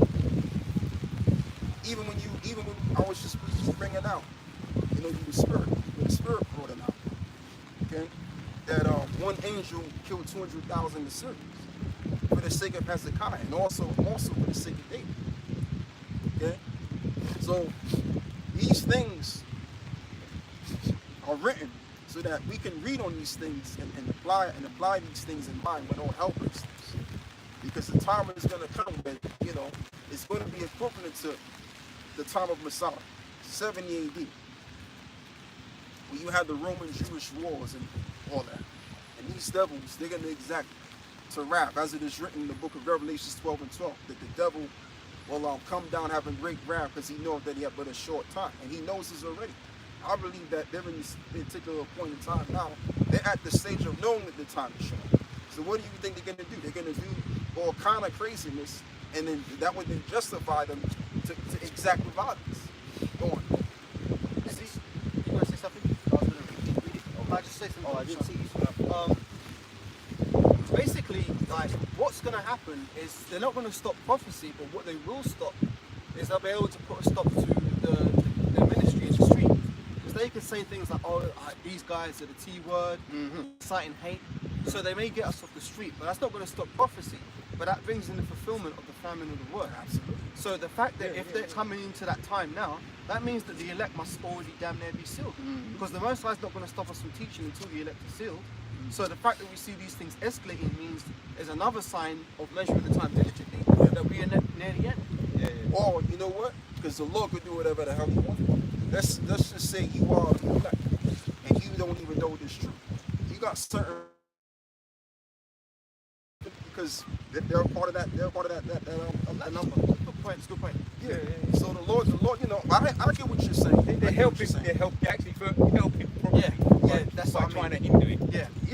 But there's no hindrance of prophecy, just like you mentioned, because when they put an end to this ministry, then basically, again, like you mentioned, that's the fulfillment of prophecy in Amos. So they're not going to stop anything, but that's what they're going to think they're going to do. But they're just pretty much allowing more prophecies to come thereafter. Going on. And it says in verse 21, then these men were bound No, verse 22. Therefore, because the king's commandment was urgent, and the furnace exceeding hot, the flame of the fire slew those men that took up Shadrach, Meshach, and Abednego. So it took them niggas out. Yeah. These same niggas that was tossing them in the furnace of the fire, they got fired. Yeah. And these three men, Shadrach, Meshach, and Abednego, fell down, bound into the midst of the burning fiery furnace. Go on. Then Nebuchadnezzar, the king, was astonished, and rose up in haste and spake, and said unto his counselors, did not we cast three men bound into the midst of the fire? They answered and said unto the king, true, O king. He answered and said, lo, I see four men loose, walking in the midst of the fire, and they have no hurt. And guess what? nice. Go on. And the form of the fourth is like the son of the Most High. Yeah, because that was a law that was amongst them. All right. So that's why they saw, because it was only three. It was what is it? Shadrach, Meshach, and Abednego, and the fourth was like unto what? The Son of Man. So that was basically Yahushua right there in the midst, if I'm correct. Okay, because Yahushua means he is a deliverer, so he basically delivered them through the fire. So that's, I mean, even though that was a physical thing that actually happened, a miracle, that's actually symbolic, because we will go through the fire. Somebody get Zechariah 13:9 and 10. I got it. And that like the scriptures deal with that numerology, not on the Kabbalah, by the way. Oh yeah, You know, that's fuck that bullshit. man. Yeah. But 4 represents mercy, man. And Yahushua was that fourth man in the fire with them, man. You know, then you got in the Apocrypha, the song of the three holy children, which gets into it on another side of things, man. You know, and when you keep reading, it says when they came out of the fire, not even their hairs were singed, and neither did their clothes smell like smoke. So they were totally protected, man. It's like they didn't even go in. Didn't even go in. Well, the song of the three holy children said the Lord created a cool moist within the fire. So he gave them the Air conditioning. that's the Lord of the elements, man. You heat the fire up 7 times, and you put their asses in there, and they got in aircon, man. The Lord created a cool moist for them, man. That shows you when the Lord Yahushua is with you, man. You're good, man. I've got it here. Go on. Romans 8 verse 31. What shall we then say to these things? If the Lord Yahweh Ba'Shem Yahushai be for us, who can be against us? Read it again. Romans 8 verse 31. What shall we then say to these things? If the Lord Yahweh Ba'Shem Yahushai be for us, who can be against us? And that's just the thing, because what? We represent him. We represent the truth. No one can do nothing against the truth before the truth. All right? Whosoever what? Abideth in the word of the Lord shall abide forever, just like as it is written. That's something that I say. That's not a scripture. That's just something I can say. Just like it says in the book of Matthew 24. Heavens and earth will pass away, but my words will not pass away. So we abide in his word, and we ain't going to pass away. John 3:16 tells you that very much. So whosoever believe in all people, you know, that's on John 7:38. I tell you what, somebody get it, man, because I'm going to butcher. I've got one that backs you up though. Matthew, is it 24:18? I got it. If God so loved the world, he gave his only begotten Son, that Whosoever should believe in him. should not perish but have everlasting life. So there's no death if you believe in Yahushua. And even though some of us may be martyrs, we're going to be what? Resurrected again. Just like how he was resurrected. Okay? Go on.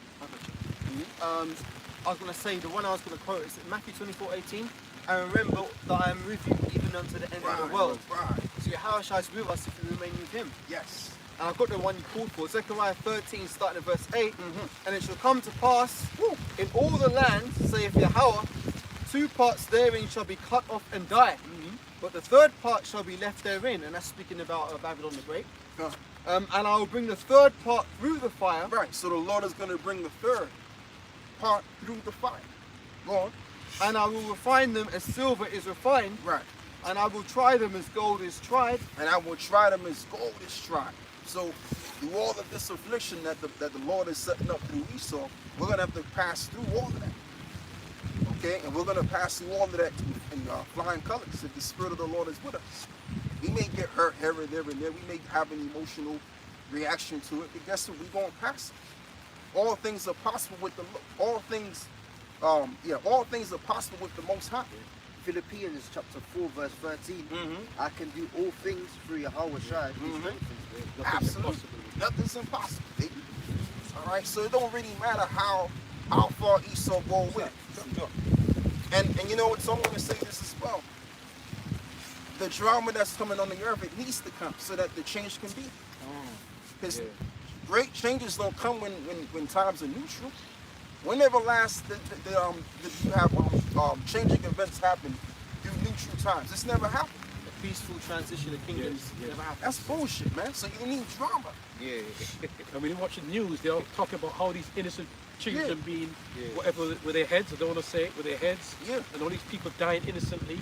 You're going to see lots of death, coming. And you know what, too? The Lord is going to give us the spirit to enjoy all of that. As a matter of fact, since I said that, if you can, Baba Kushan, give me Job 5 to the best of your ability. I know it's hot out here, man, with this rain and shit. Actually, it's cold. You know when it gets really cold, you actually feel your hands heating up because it's the cold that makes frostbite is actually making your hands feel like they're hot. That's when it gets so cold, your hands feel like they're hot. That's why it's called frostbite. And this is good for your testosterone too, they say. It's cold. Go on, brother. What verse did you want, brother?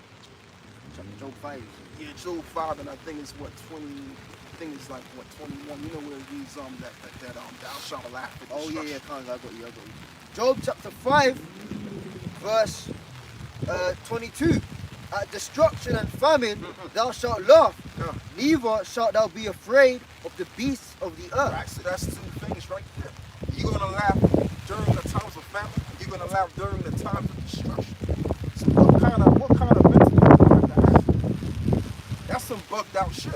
When you think about it, the Lord is gonna have, the Most High is gonna have to give us a bugged out kind of mindset to persevere through all of this great shit that's getting ready to happen. Because the time is going to come. Since a nation was placed here on this earth in the book of Daniel 12, we've been preaching about this.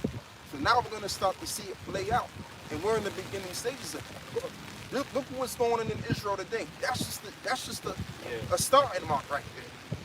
And then they're going to build from there. Go on, my brother. Yes, brother. Psalms 91 verse 10. There shall be no evil before thee. Neither shall any plague come nigh thy dwelling. Right, neither shall any plague come nigh thy dwelling. Go on. For he shall give his angels charge over thee. All right, so we're going to be good. We're going to be good. Now, the ones of us that do that, like I said, because it's mentioned in the book of Revelation, the 20th chapter, that the souls of those were beheaded. Okay? So that's going to play out. But the elect overall, the ones that don't die, they're going to be all right. They're going to be good through all of this mess, man. Even the ones that do die, they're going to be cool. Job said, though he slay me, yet will I trust in him. Absolutely. I will see my power. And there's another one in Psalms, precious in the sight of the Lord is the death of his saints. Yeah. That's right. When you die, you go up to the spirit realm, you get resurrected, you're alive anyway, You're alive. in a different realm. Yep. And then the Lord sees you as precious, man. Yep. That's why the scripture says, don't fear him who can kill only the flesh, but fear him who can destroy both your soul and the body. You know? That's right. And really, when you check it out, we ain't dying anyway. We ain't dying. We just transitioning from one physical playing field to a spiritual playing field. Yeah. That's all it is. So listen, man, all of you agents, all of you demons out here, right? All of you doing this is you on the losing team, man. That's all it is. Right. Because when this world crumbles apart, you're gonna be crumbling apart with it too. All of you niggas gonna be in a fetal position like the world is. Yeah. That's how it's gonna go down. We are gonna win. We are here to listen, man. We was born to lose, but we're here to win. That's right. All right. So that's just how it's gonna go down. That's what's playing out in this room right now, man. The men of Yahweh Bashmi al-Shah have already won. Yep. And it's already written. The book of life have already spoke about us winning. So damn it, we're gonna win. All right. And can't no one change that. Go on, brother. If I could say, Elder, remember, look what Yahweh Shai went through. He said it pleased it pleased the Lord Right. to bruise him. Right. So you're there looking for protection, like using these guns and these knives, right? You're not putting the trust in the Lord. But look at Yahushua, he had to go through it. Had to go He through it. had to go through that, But right? check this out though. Yahushua going to do what he went through. That's showing you that there's nothing possible. There's nothing, what is it? There's nothing impossible with the Most High. You can't, brother, but for sure, you can read that again. Philippians 1:13, I think you had. No, it was Job. Oh, Job, okay. What scripture was it? No, you just read the one that you just read before. Philippines. I quoted it. I can read it. Yeah, come. Philippians 1:13, I remember what you said. 4 and 13. Oh, 4 and 13, okay. I was off by 3 chapters. Philippians chapter 4 verse 13, and it says, I can do all things through Yahushua which strengtheneth me. Yeah. So that's just the thing, man. Like Yahushua persevered in the cross, but he did it because the power of the Father was backing him. That's why he said afterwards that he said it in the Hebrew. A liar, sabak, deny. Like in other words, what he was saying was is you forsaken me, my Father. Something to that equivalent. You forsaken me because he felt the presence of the power leaving. So what was pushing him to undergo that process of having to down the cross for our sins? It was the Most High. So that same presence is going to be with us in the trying times to come, which is going to be needful. Because Daniel says that the time is going to come since there was a nation. That's why also it says in the book of Second Esdras, as Esdras put it, if what is it? How does it go, man? He said something to the equivalent of if who should, what is it? Who should find faith on the earth? Something like that. When the Son of Man comes, shall he find faith on the earth? Should he find faith on the earth? Huh. Right? So it's gonna get so bad out here, you're gonna have to have the faith.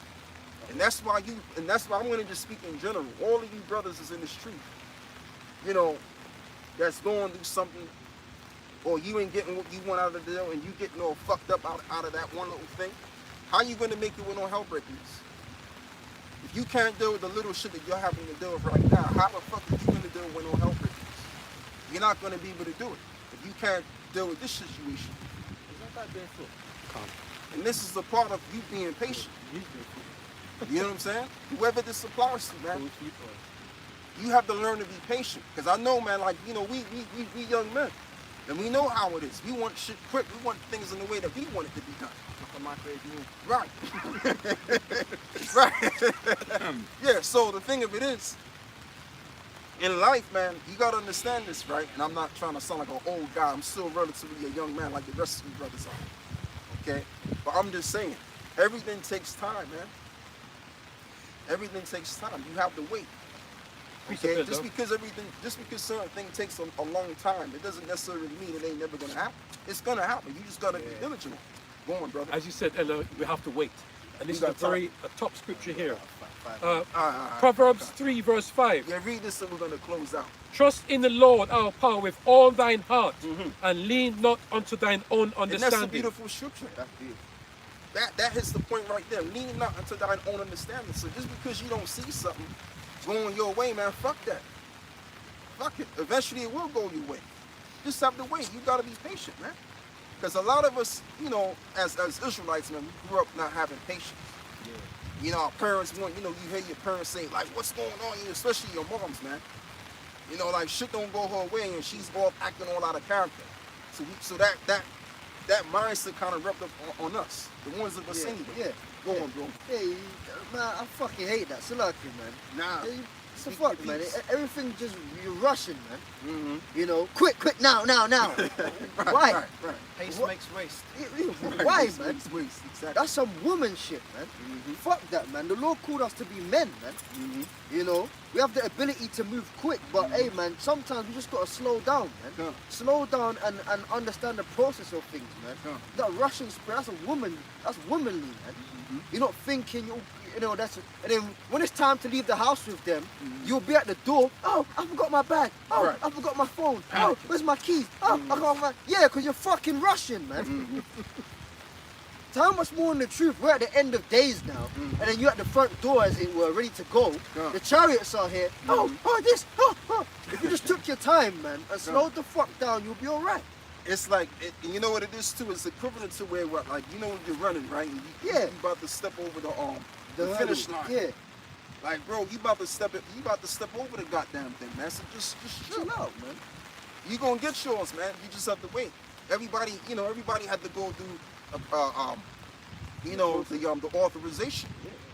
Make not haste in time of trouble. Right. My son, if you come to serve the Lord, man, you know, that hasty you rushing around the place, man. Or panicking. Panicking, man. That's a recipe for, you're opening the door to demons, man. You know, I'm flustered, you know, I can't handle shit. Come along. And the demon's gonna walk right in and run your ass out the truth, man. Make not haste in time of trouble. You know, constantly endure, man.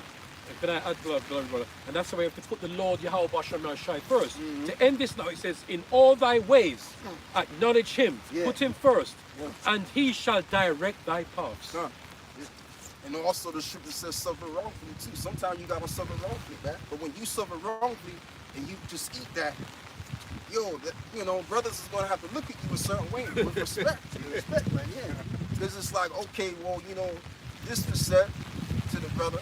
And, it was a powerful thing that hit him and knocked his ass out, but he got back up, though. The scripture says, what is it, a righteous man falleth down and get it back up 7 times, man. So just be patient. You'll get yours, man. You just have to wait. Because I know how it is. Like, I'm in my early 30s, but I remember when I was in my early 20s. And you just quick. You just want shit now. Like, I want this. I know how it is, man. I get it. But as well as I'm going to say, man, take it from all of us. Take it from the brothers that's went through certain things. You will get yours. You just got to be dedicated to it. This is also part of being a man, too. Having to suffer wrongfully, suffering in terms of getting things that that you really want, but not in your own time. It's all to build you up. All right? So fuck all of that weak shit. And this ain't the time to be fucking getting weak. We're all brothers, man. Weird. Yeah, weak and weird. What is it? You don't want to be 2 of the W's. Yeah, weak and weird, man. Fuck that shit, man. So what if you ain't get what you want? Life goes on. If I may add to that, Brother Bashar, it's not about what we want anyway. It's about the Lord's will. I keep saying Matthew 6, Lord's Prayer. Thy will be done on earth as it is in heaven. So it's all the Lord's will, man. Sometimes our will doesn't correlate with what the Lord wants. So what do? We throw our toys out the pram and be like, oh, the Lord didn't give me this. No, we got that for it. Exactly. So we got to change ourselves. It's like, when Neo's looking at the spoon in the Matrix, and the little bald-head kid says to him, I can't remember, he says something along the lines of, it's not the spoon that bends, but your mind sort of thing. Right. So that's how we have to be in terms of the things we want in this truth. We have to be malleable, because the Lord's will is what's going to be what dictates it. A precept to back you up. David said it. He said, let the words of my mouth and the meditation of my heart be acceptable in thy sight, O Lord Yahweh, my strength and my redeemer. So David, sound like a small hat there.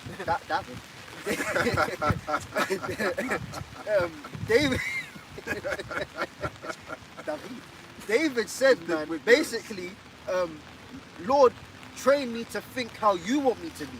Because I can start thinking away, and it's totally different from what you want, man. So let my thoughts be acceptable, man.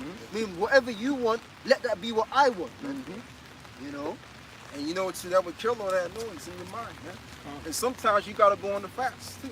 Yeah. You know what I mean? For sure. You might have, because what it is you got, like, certain things happen, and a demon could come in your mind, or you may have a negative reaction to it, and the demon just seeps into your mind and takes control of you.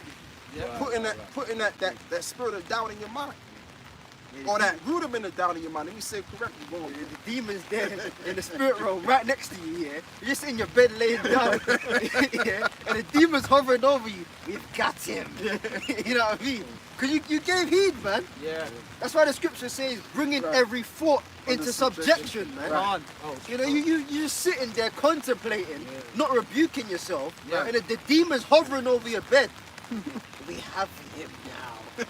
And then all of a sudden, next week, You coming to brothers, hey bro, man, I don't know anymore, man. Yeah.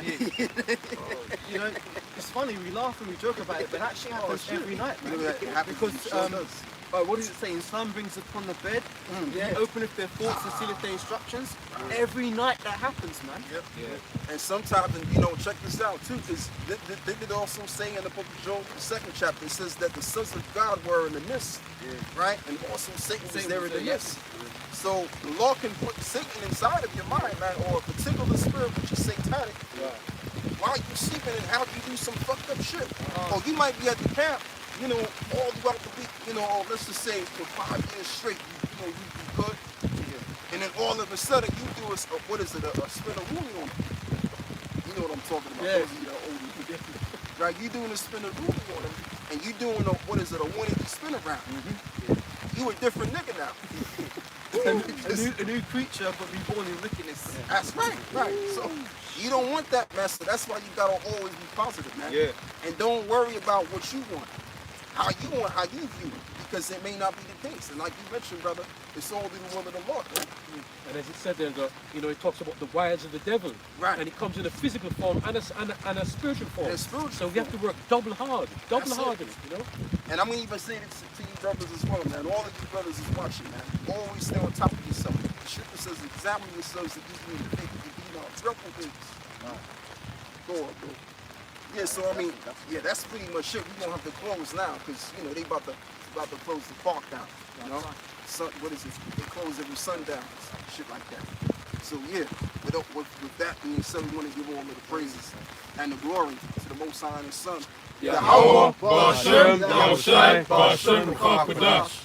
God, brother, God. He about honor to to win. the apostles, man, as well, man. Right, Yeah, double well, honors to the shalom, apostles of great stone. and the bishops too. And bishops. Shalom to the 144,000. Yeah. Shalom. Shalom. You want to take this one? Yeah.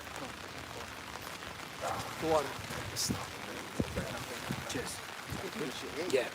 Yeah, that's all right. No point going on, 'cause I think about like 5 minutes. Yeah. I don't really think he's gonna come around. He's gonna come around there. anyway. Because he don't got the umbrella. Yeah. You know the white folks, this one. Yo, this one's still on, I think. You gotta turn it off. I did turn Put off. it over there. I got it.